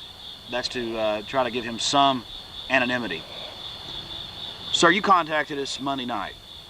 And we're going to call you just Mr. Doe. I don't want to give the exact date of when it happened so we can keep your anonymity. But let's say between the 13th and the 16th of June, you were driving. Would you tell us just the general area where you were driving and all that happened? Off of 290 and 35. And just go ahead and start and tell us what happened. Okay, I had pulled out of a particular gas station and was answering my mobile phone. When I pulled out onto the highway, well, that happened right in front of a DPS patrol car with 2 officers in it. They waited a good approximately 200-300 yards, pulled me over inside a parking lot, had me get out of the car, didn't read me my rights, didn't tell me anything was going on, but said they detected an odor of marijuana. Asked me if they could search the car, told them no. Proceeded to search the car anyway, still didn't read me my rights, didn't tell me I was under arrest. That is against the law in and of itself. Right. Then they told me, well, you can either A, go with us downtown, we'll write you up for the marijuana. They found 2 roaches in the car. Didn't say anything about the open container. Didn't say anything about under influence. Or I could submit to an hour test where they could test me and see what I was under and what they thought about it. So you were kind of shocked at the moment. Were they congenial towards you? They were, weren't they? They were very polite. Overly polite, actually. Overly polite. They were out. Now, we've got some other reports of this, but other people are afraid to talk about it. It was very strange. They must have done to a lot of people. We've gotten several other calls just in the last week about this happening. That's why we're doing this now, and then we're going to go talk to the DPS about it. So what you're saying is they were very polite to you, and so you said, okay, and you left your car at the... Yeah, they actually even parked my car for me, let me keep my mobile phone and call my girlfriend to tell her I would be detained for an hour, but they were going to let me go after I voluntarily submitted to their little physical. And that's what it was a physical. At a later date, we might want to do an interview like this with your girlfriend. Okay. Now... She actually spoke to, I had the officer tell her, I didn't tell her myself, I had him do it in his words so that I had a witness. And the main reason you're not doing this out in the open is you think it might jeopardize your employment. Yes. And that's very understandable, right. Sir. We appreciate you doing this. So what you're saying is, so, Mr. Doe, what exactly, from the time you got to the DPS facility, where did they take you and what were the tests? What was the nature? Okay, they took me downtown to the police department, Austin PD. Put me in a room, one of their little interview rooms with the padding on the wall and everything. They checked my temperature several times. They checked my blood pressure several times. I had to do the dexterity test with touching your nose, walking up and down the line. They closed the lights off and bled different types of light in to check my eye reactions, my physical reactions and so forth. Checked my muscle tone, checked all my muscles and everything. So gave me urinalysis. So the Department of Public Safety was engaging in intelligence gathering and medical testing. How many doctors and nurses were there? No doctors, no nurses, just police officials. That was it. And the actual DPS troopers did the tests, and they took turns. One did it, and then the other one did the exact same duplicate test on me to see if they matched. And there were 2 or 3 observers during the whole time. Who were the observers? Just plainclothes police officers. And I asked them why, and they said, this is a study for us to be able to tell what people are under the influence without having to actually... Do you know that President Clinton wants urine and blood testing to get driver's license? Yes. You yourself... It was implemented by 94, so we can see that they're implementing this and preparing. Thank you for stepping forward. Is create whole new crime where casual users of drugs like make you less violent, probably alcohol. They say that you will be charged. They will make you go to a government psychiatrist and have our local police. This is obviously because I've read this. And you say after about how long were you there? An hour. About an hour and 15 minutes. And you say that they were going to give you a ticket, but they didn't. Yeah, they told me at the end they would give me a Class C ticket as a traffic violation, and I'd be on my way, and they didn't even give me a ticket. So they told you this on the road where they pulled you over? Right. And they did not give you a piece of paper to confirm your meeting? No. So they were dishonest with you? Right. Did you request, please don't give me a ticket, or did they simply escort you to the front desk? You thought you were fixing to be giving a citation, and you were not? They didn't even do that. They just said, look, thanks for cooperation, no ticket, and walked me out. And they just walked you out in a nonchalant manner. What was the, did you notice the rank of these officers? They said they were cadets. They were new. These 2 particular guys didn't have firearms on them at any particular time because you have to check them in when they go in. But Austin PD was involved as well because I saw other people being brought in by Austin PD and the Sheriff's Department, and they were done the same way. Do you know that TxDOT, a private corporation, they pull people over for nothing and try to intimidate you and make you fill out surveys on the highway? We see more and more of this happening, and this is about, they're setting up the framework to create whole new classes of victimless crime because they've built all these massive prisons and systems and all these social workers. They need people. Is there anything else that you would like to say to the public or why did you do it, but then now you contacted us? Maybe at the time with police officers, it's at night, it was unusual, and now you're thinking, are you thinking twice about it? No, at first I did it because I didn't want anything on my record, no ticket or anything. But then after I submitted and they guaranteed and I had them call my girlfriend, I wouldn't be arrested, the first thing I thought was, I'm going to go and submit to this, and I'm going to call Alex, I'm going to call Jeff, and I'm going to give them my story. Because I wanted to go through the whole thing just to be able to tell, because I knew there were some people in there that were really scared, didn't know what was going on. So it looked like some people were very scared. I mean, exactly. That's the point that needs to be made, Mr. X or Mr. Doe, is that most people see a police officer and they are intimidated by the authority of the uniform, an authority that law enforcement should have as our public servants and our protectors. Now they're law enforcement. They're beginning to use military terminology, and you saw some people that looked scared.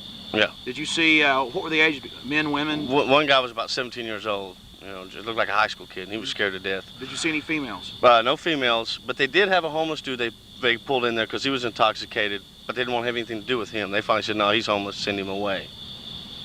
If it was be a test to be what everyone's reaction were under certain influences, why wouldn't they test everyone? So you feel like that a lot of people would, this is how I feel, we'll just go along with the police because, hell, this is the police, they're giving me an opportunity, I'm going to take it. But when you really think about it, it's an abuse of power, and to also be doing medical tests on you when they're not actually doctors. They're not trained in any way. They're not trained in any way. Do you feel this is a big brother? Yeah. Yeah. And, well, we're going to go to the DPS. We got a lot going on. A lot of other stories we've got to get to. There's so much raining down on us, but this, to a lot of people, this will just sound strange and weird, but we're going to try to get this confirmed. I believe your story. Got a chance to eat dinner with you this evening.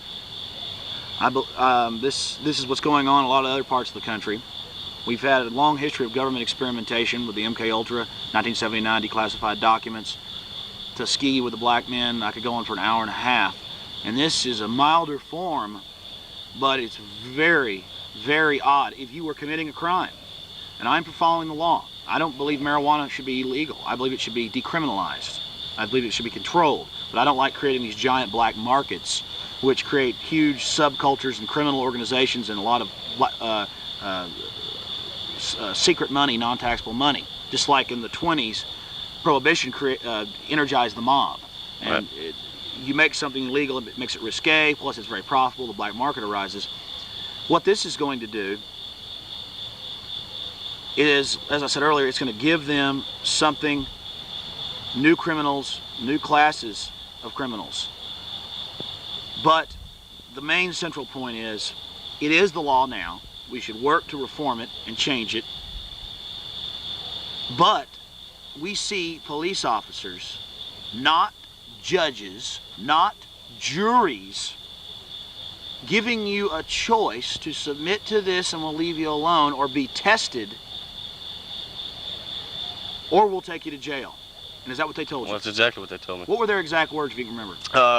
If I could either volunteer for the test and they let me go, no questions asked, wouldn't be anything on my record, be a Class C ticket, or they take me down and book me for possession of an open container. So they left it up. They said either you're going to be a criminal and we're going to take you to jail, and they said for a more serious charge. Right. Or they said you could submit to this test, and they took you down, and law enforcement officials did a series of tests on you, information gathering, and then they didn't even give you a piece of paper when you left. Exactly. Now, I think the public out there can realize how serious this is. Sir, I want to thank you for talking to us. You're welcome.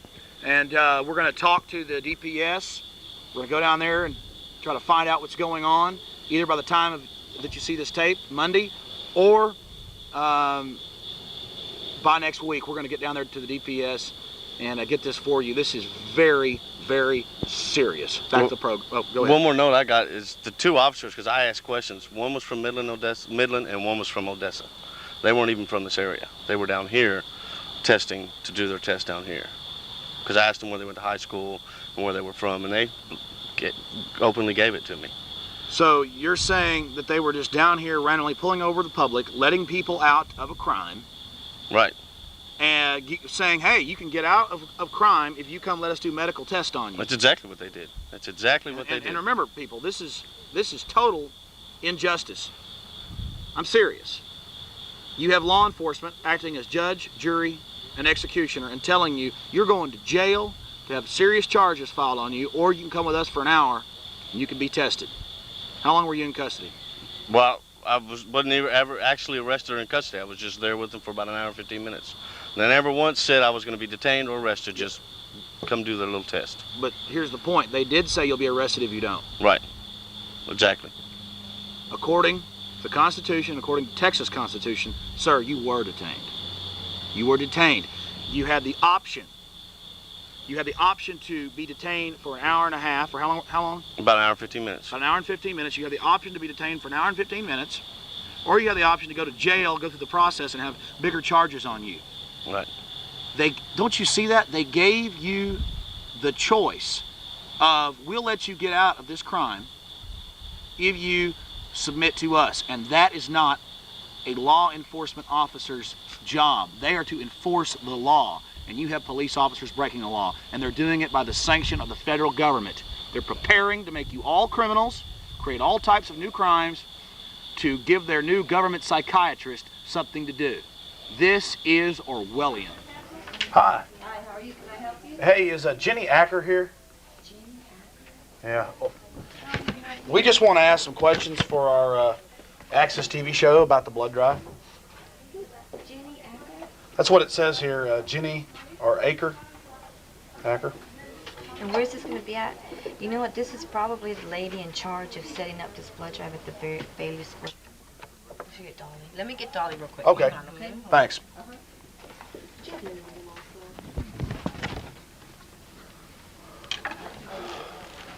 the person coming up.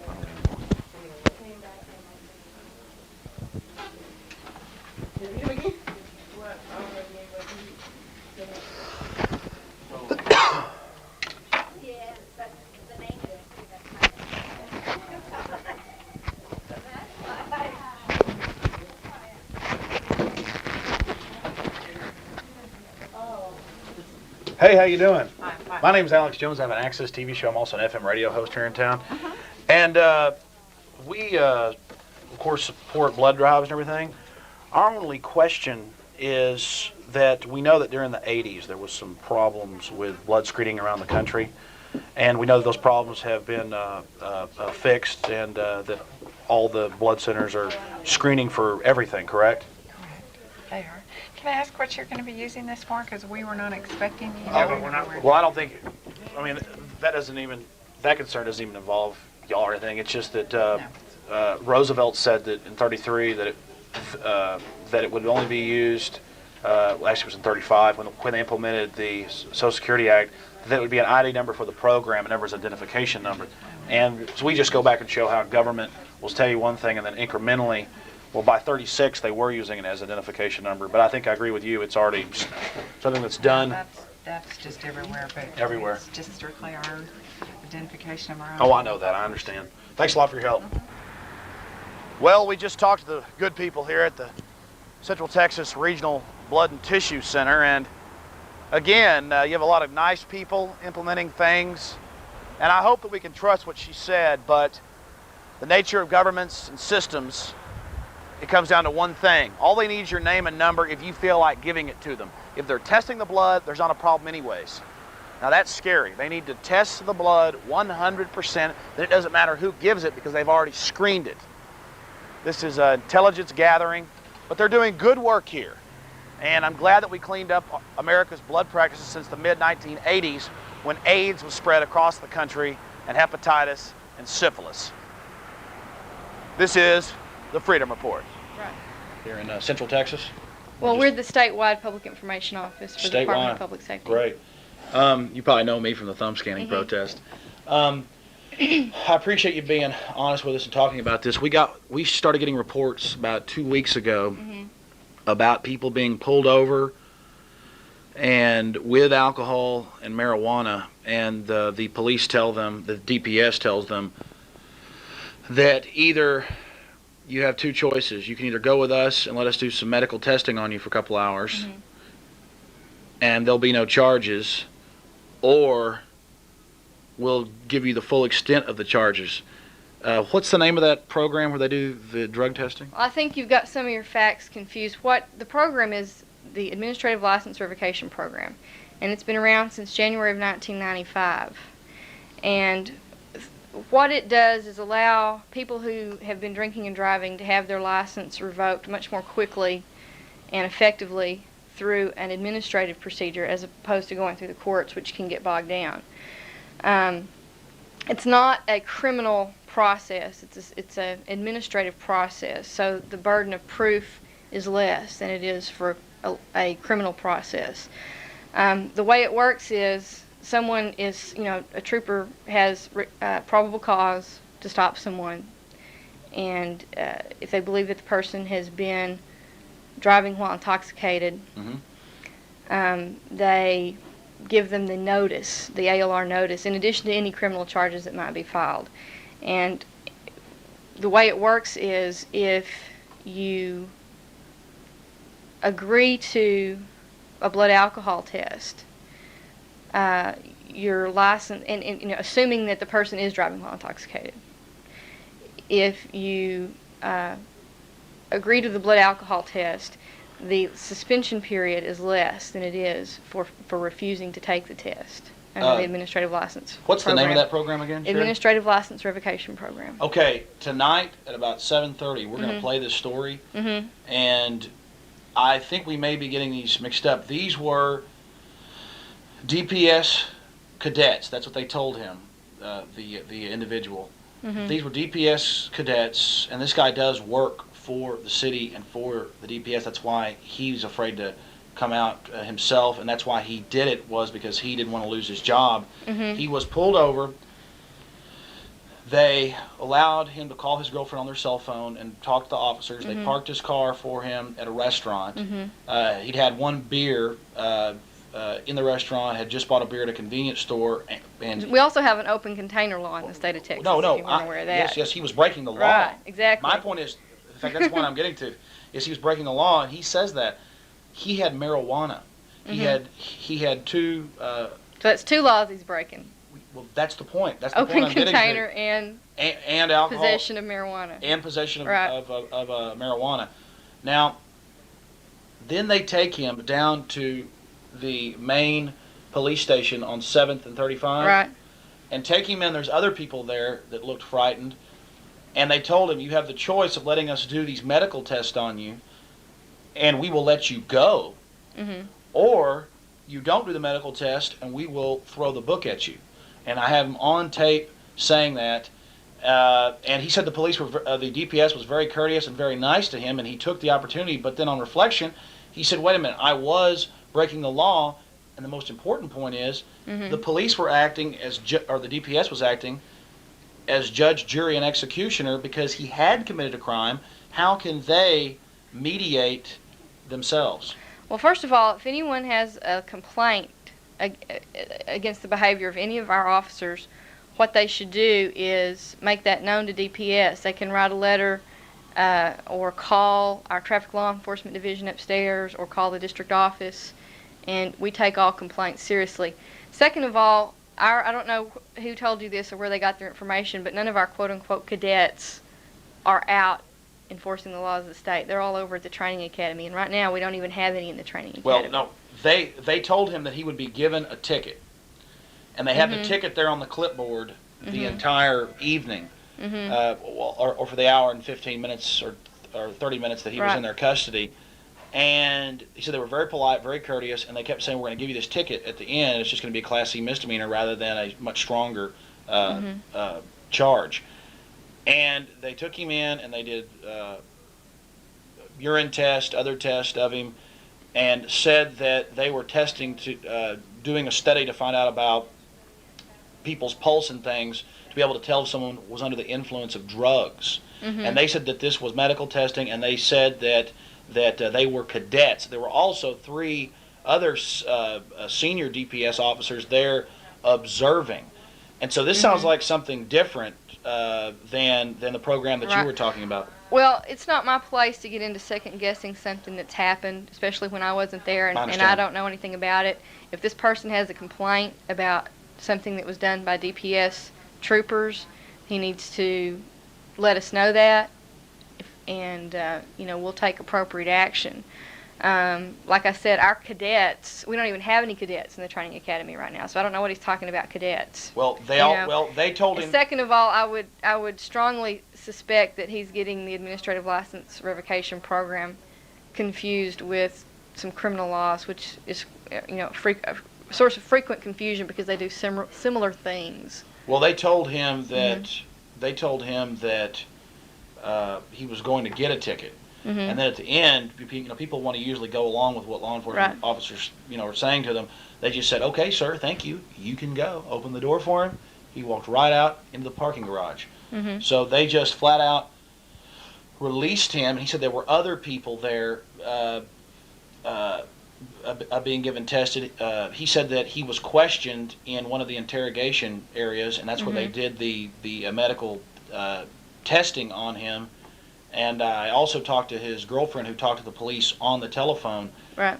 So you're saying that there are some different criminal programs and you're not... Well, what I'm saying is a lot of people get the administrative license revocation program, which is relatively new, mixed up with the criminal charges, which have been in place a lot longer. Before 1995, you could then and still be charged with driving while or driving while intoxicated. The administrative license revocation does a similar thing. It's not a criminal conviction, but it results in the loss of your driver license, and it all stems out of the same set of circumstances. So a lot of people get that confused. And once again, I will repeat for the final time that I'm not going to speculate about something that happened that I don't know anything about. I'm not going to second guess anything that one of our troopers may have done. But if someone has a legitimate concern, they're welcome to call or write, and we take complaints very seriously. And once again, if you had called ahead of time and let me know why you were coming here, I might could have done some research on this. But it sounds like you know the laws of the state of Texas and the protocol of the DPS. Uh-huh.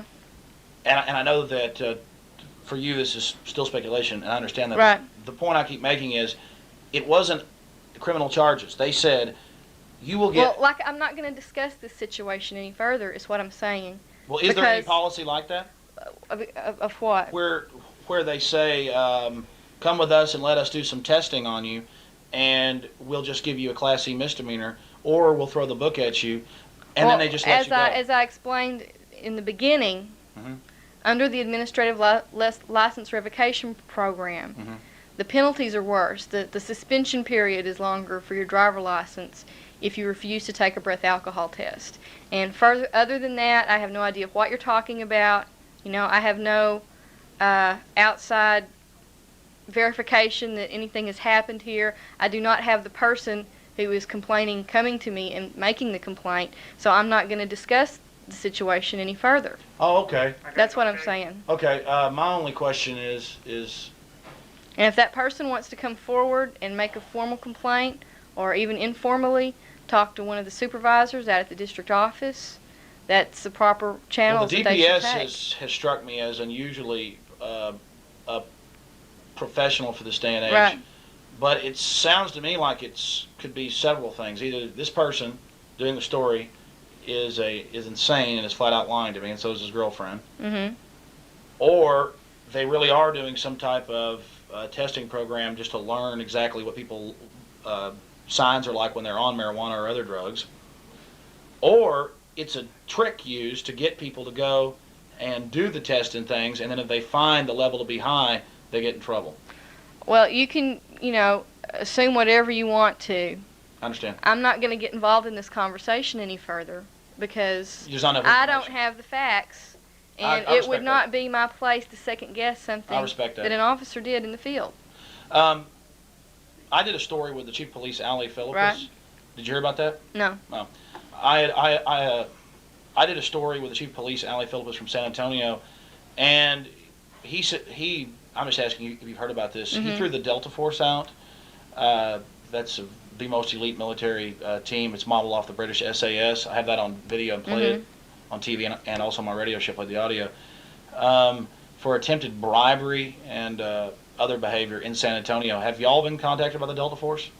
I have no idea what you're talking about. Okay, well, listen, I appreciate it. Is it Miss Green or Mrs. Green? It doesn't matter. Okay.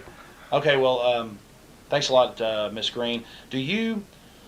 Also, this is the last question, and it's kind of just a little bit different. I do appreciate your time. Our last question is, when we came and had the DPS protest, just to continue ad nauseum say, everybody was very professional. I was surprised by that. But there were some surveillance vans, clearly surveillance vans, also some people with cameras. And I'm just curious, I know that DPS has a special intelligence division, correct? Well, we have a special crime service.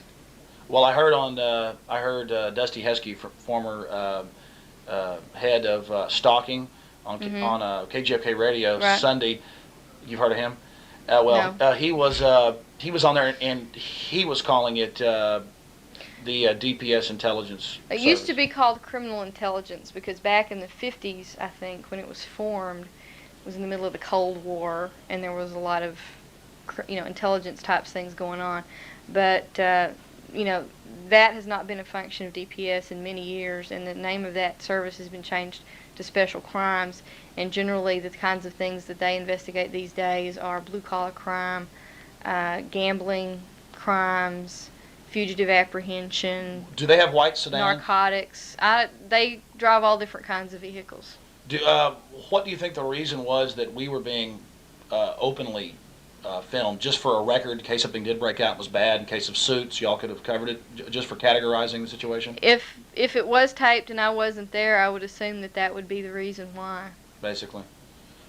Because I want to assure DPS, we are not in the Ku Klux Klan, or we're not in the Republic of Texas. We're not in. We have people of all races and groups that are in Texans for Freedom and just other organizations that me and my associates. All we're trying to do is bring out the information to the people and try to keep local control of Texas, of all the states, because of the growth of the federal government.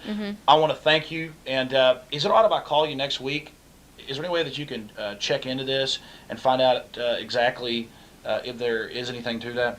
Well, if you can provide me a lot more specific information than what you've given me so far, I'll be glad to check into it. How about if I bring the gentleman in? If you give me a date and a time that this allegedly happened, then I could look into it and a place. Can this gentleman that came forward, can he come here under anonymity?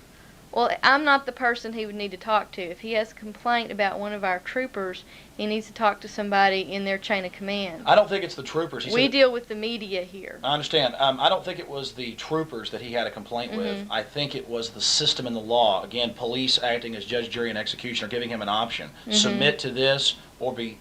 once again, I'm not the person who sets those policies. So he really need to direct his complaint to someone in the law enforcement chain of command. Do you have a copy of that new program? I have some information about it I can get together for you. Of course, it's been around since '95, so it's 3.5 years old. Have to dig it up. Yeah, but I can find it for you. Well, here you can see some of the DPS directors, Department of Public Safety here in Texas, started in 1935. See, when Franklin Delano Roosevelt got in, he realized that they needed to implement state police, or police that were allied with the federal government. Many of the people even here don't actually know the policies of their own little bureau here. You heard her talk about the intelligence service, as it was called here in Texas. So we have this gentleman. We just have a picture of him, L.G. Ferris. And then we have H.H. Carmichael, director from 1936 to 1938. Again, started back with Franklin Delano Roosevelt. And then we have Homer Garson Jr., director 1938 to 1968. He must have done a particularly good job. Stayed in quite a while. Then we have this gentleman over here, Wilson E. Spear, director 1968 to 1979. These guys were staying in quite a long time. Then we have James B. Adams, director 1980 1980 to 1987. Then we have Leo E. Gossett, director 1987 to 1988. And then we have this gentleman here, Joe E. Milner, director 1988 to 1991. And then we move on down here. We have James R. Wilson, director 1991 to 1996. And I'm sure the current director's photo is hanging somewhere nearby. But this is the gentleman we can thank and the Texas State Legislature and Bill Clinton with the Federal Register and the funds to put in the thumb scanners. Many people around here will tell you it was Texas that did it. No, it's Army War College, 1968, planned it, got legislatures around the country to secretly agree to it before the technology was even feasible or feasible for mass usage. And then once they implement in 1994, tell us why didn't you complain? It's been done since 68. So that's the way things are done. But the federal came in 1993, another executive order by Comrade Clinton and Anistas.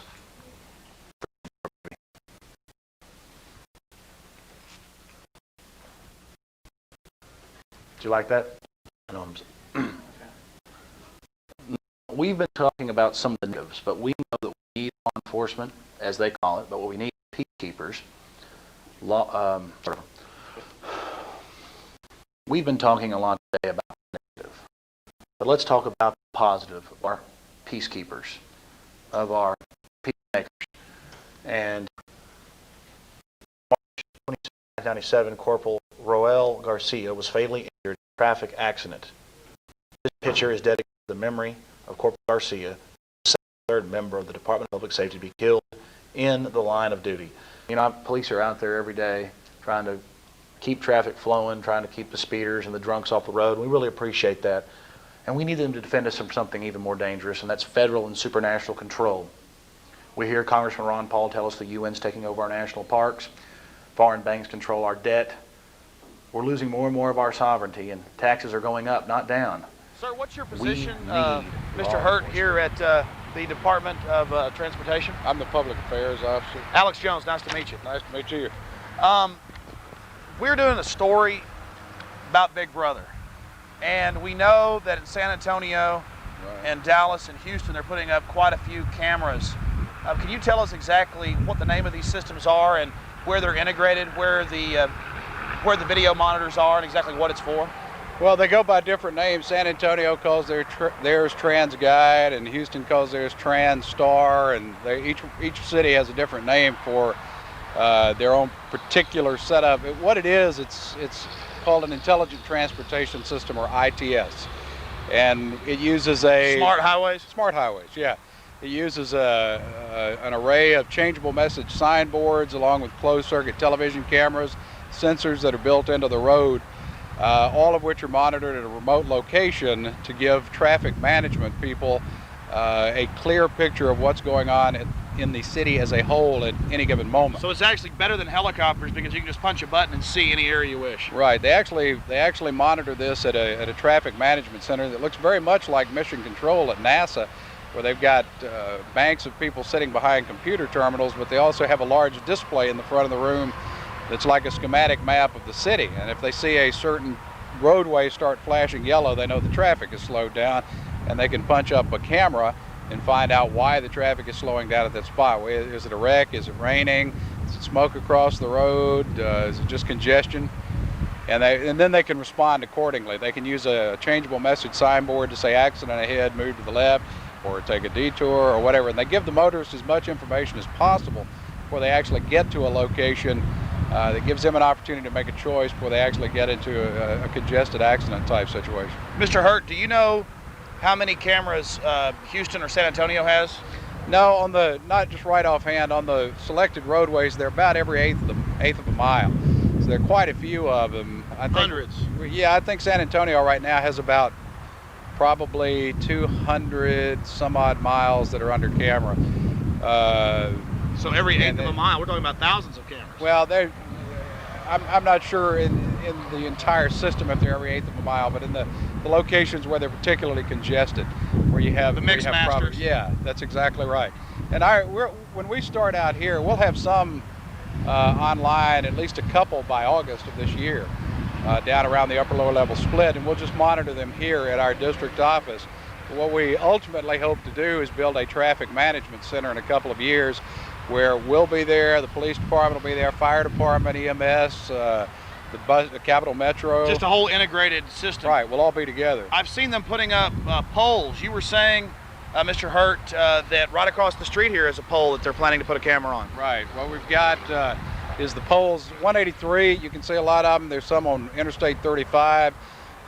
They'll mount the cameras on those. The little question mark shaped wire that comes out of it is a lightning arrestor. It's supposed to be like a lightning rod. I've seen those. I've seen the poles that the cameras on Arnia, and they have like a little question mark. Yeah, we don't have any cameras mounted yet, but those poles are where they'll be. I've seen a few cameras down by y'all's main office off 35. Right. I mean off 35th Street. Right. What are those cameras? We've done some testing of different types of cameras to see which ones we like the best. So that's a testing area. Right. But what it's not going to be is a situation where somebody's going to be sitting there watching you drive around town. It's basically to monitor traffic as a whole in a certain location. Fire, right. Or if it's not going to monitor speed as far as. What about fugitives? I mean, that might help in some of those cases. Well, I suppose you could use it for that, but that's not its intended purpose. It's a traffic management tool. What about in California, where now?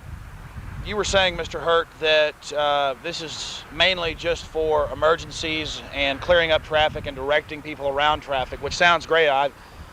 But I would say that the road to hell is paved with good intentions. I think we need cameras, but the problem is I don't trust our federal government, and I think any systems we put in, they can easily step in and take control of for whatever they wish. And take California, for instance, and some other states where they take snapshots with snapshot cameras, snapshot video cameras, and then mail you a ticket. Now, certainly you could say, well, you were breaking the law, but I really don't just like the whole climate that I see growing around the country. What would you say to that?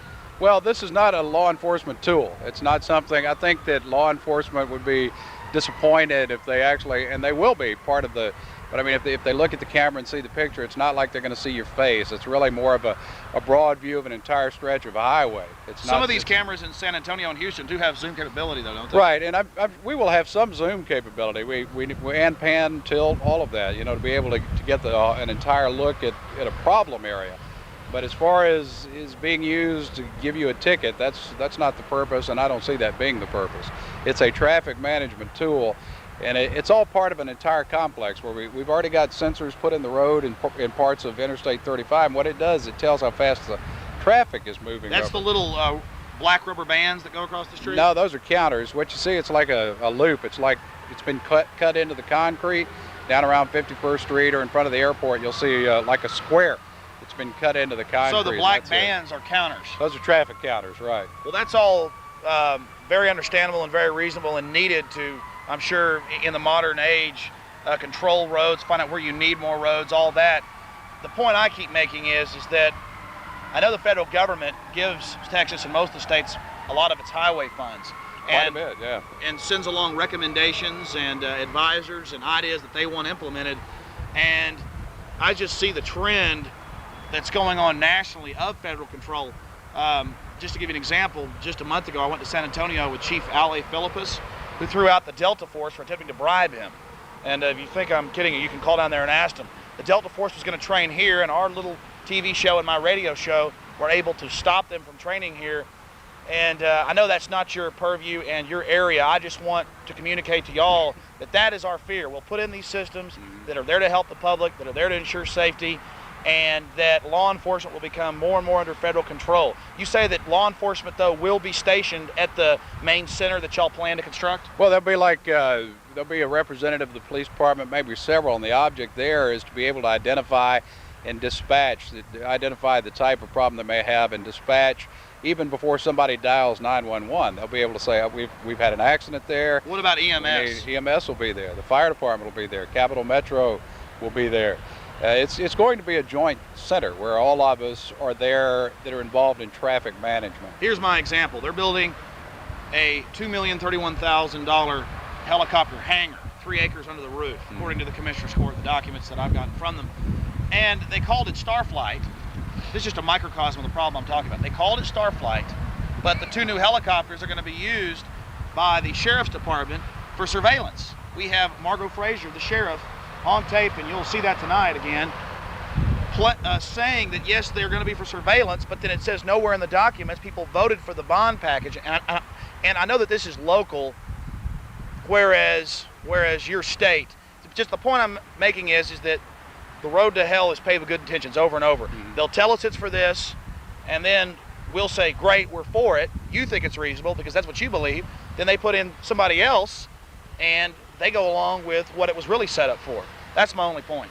Well, again, this is going to be a state, city, capital metro type of operation. I don't see the federal government having any type of authority to take over the center and use it for something different. The Texas Department of Transportation is not a law enforcement agency. We have no authority to enforce the law, and that's not our interest. Our interest is in making sure that the transportation system in Austin and in the state of Texas is safe and efficient and effective. And with Interstate 35 being a major NAFTA corridor, we're going to see more and more traffic on this road, and it's, for better or worse, it's Austin's main street. And anything we can do to facilitate the flow of traffic, that's what we're trying to do. And we're at an age now where we're able to use quite a bit of high technology and give the motorist a good deal of information that he or she may not have had in the past before they get into a situation where they're just stuck in traffic. Well, it sounds very reasonable to me. Just 3 years ago, I wasn't the way I am now, but when you read in the Statesman and they tell you what a good idea it is in the May 10th Metro and State, it's not a matter of when a chemical or biological attack's happening or not. The Statesman's exact quote was in the May 10th Metro and State was, it's not a question of will it happen, but when it happens. Then you find out that secret military teams have been dispersed all over the country. And again, I had the police chief of San Antonio saying this. I have articles from around the country. They crashed a helicopter in Houston. The media totally covered it up. And you have this whole move going on. And the Statesman also wrote that in Chicago and other cities, the Marines and Delta are practicing taking over police stations, water facilities, the communication systems. Now, people could say, well, that's in case terrorists take it over. Right. But I just want y'all to know, and this is in the media, but they're telling us how wonderful it is, that secret military teams are practicing taking over communication, transportation, water, energy, and police departments mainly. Mm-hmm. And again, I don't want to, get off into some conspiracies. This is a conspiracy. There's a lot of stuff that people aren't paying attention to, and I just see Germany as the leader of cameras, and I see Britain as the leader of cameras. And Germany, just 2 months ago, passed a law, unanimously almost, to where they can actually bug homes and actually put cameras in homes, but politicians and psychiatrists and lobbyists are exempt. And that's in Germany, in good old Deutschland, and we know they're the home of Big Brother.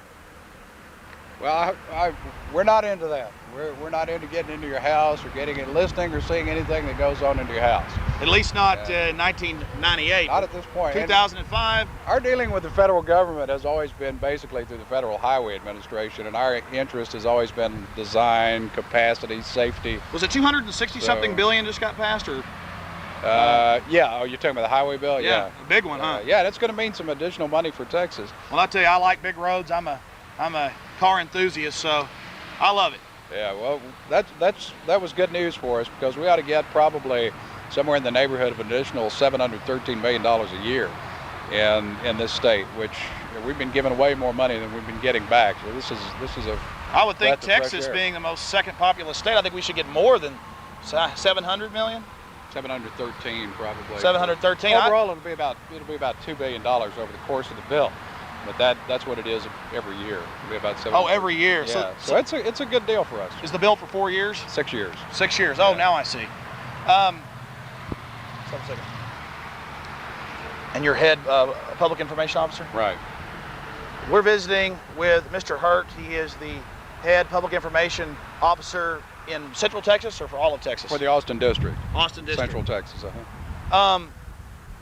Now, you said earlier that the cameras are mainly going to be at the main intersections and mixed masters and areas where congestion generally tends to be, or where wrecks happen more often. How many cameras do you think Austin will get over the next 6 years?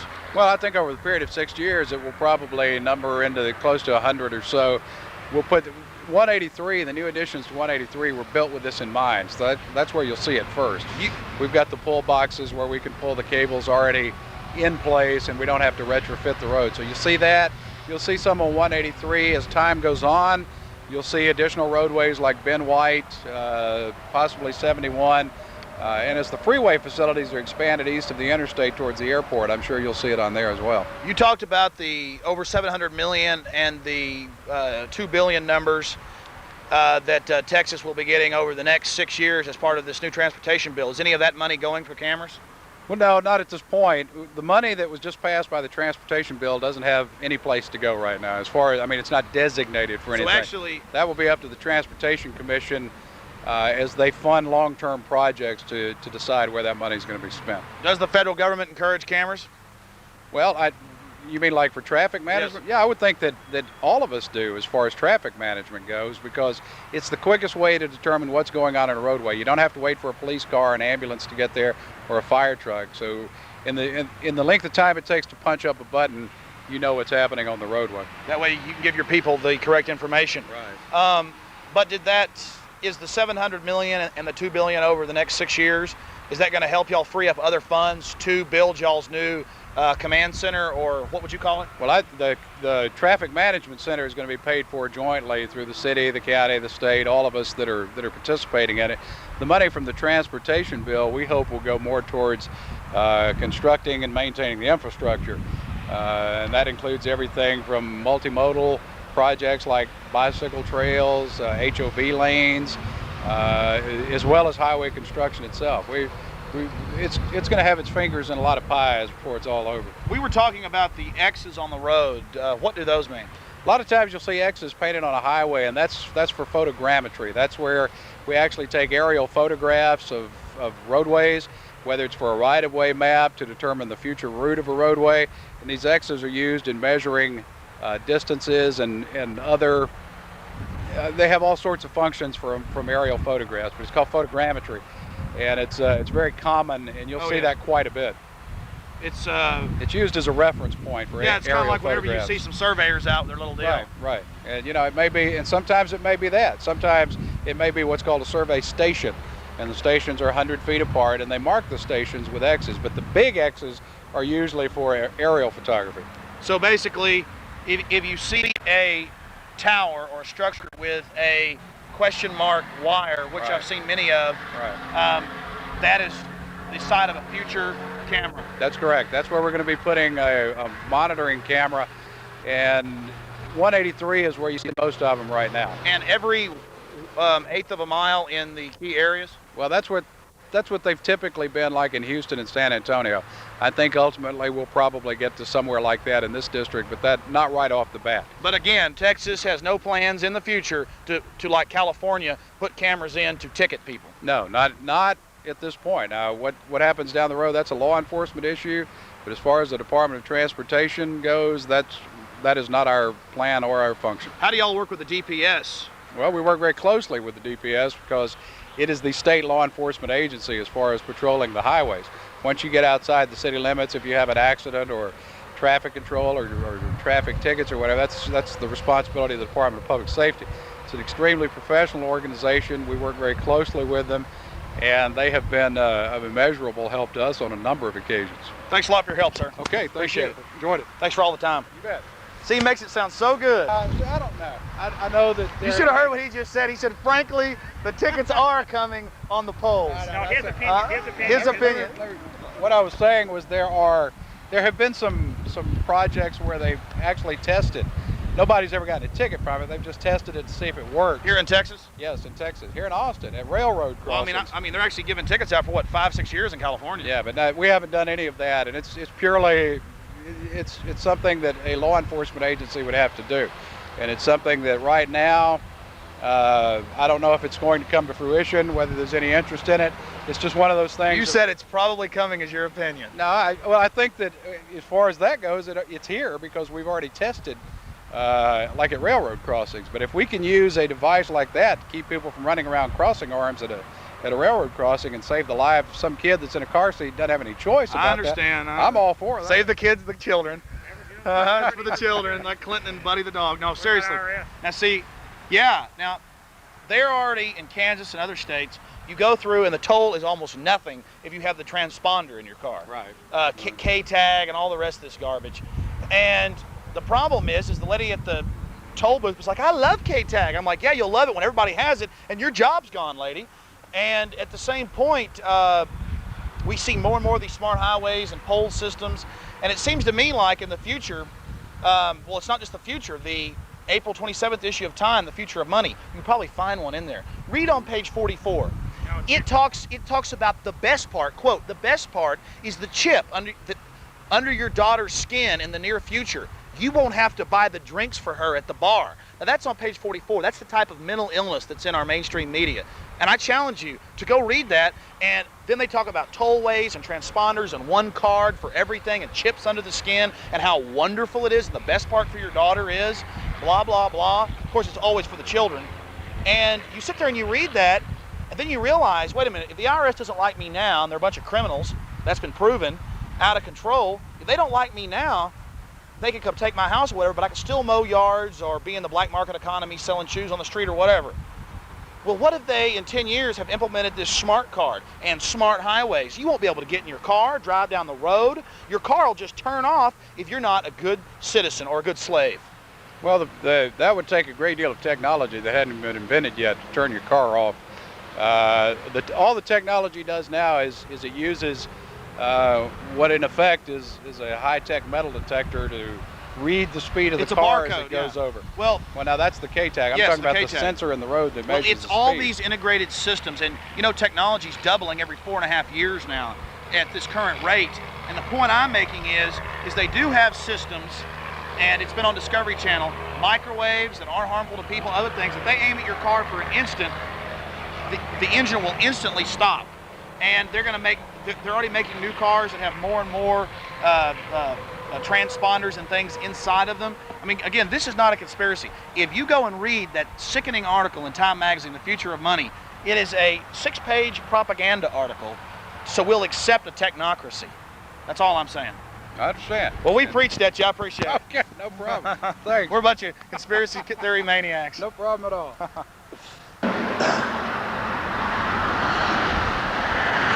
We're across the street from the Texas Department of Transportation, and we're fixing to go over there and talk to Mr. Hurt, their head person in public relations. We suspect that is a camera pod. I've been telling everybody that those are what they plan to put cameras on, because in other cities I've seen poles just like that with a question mark wire, a lightning rod with cameras. We're fixing to go over and find out right now.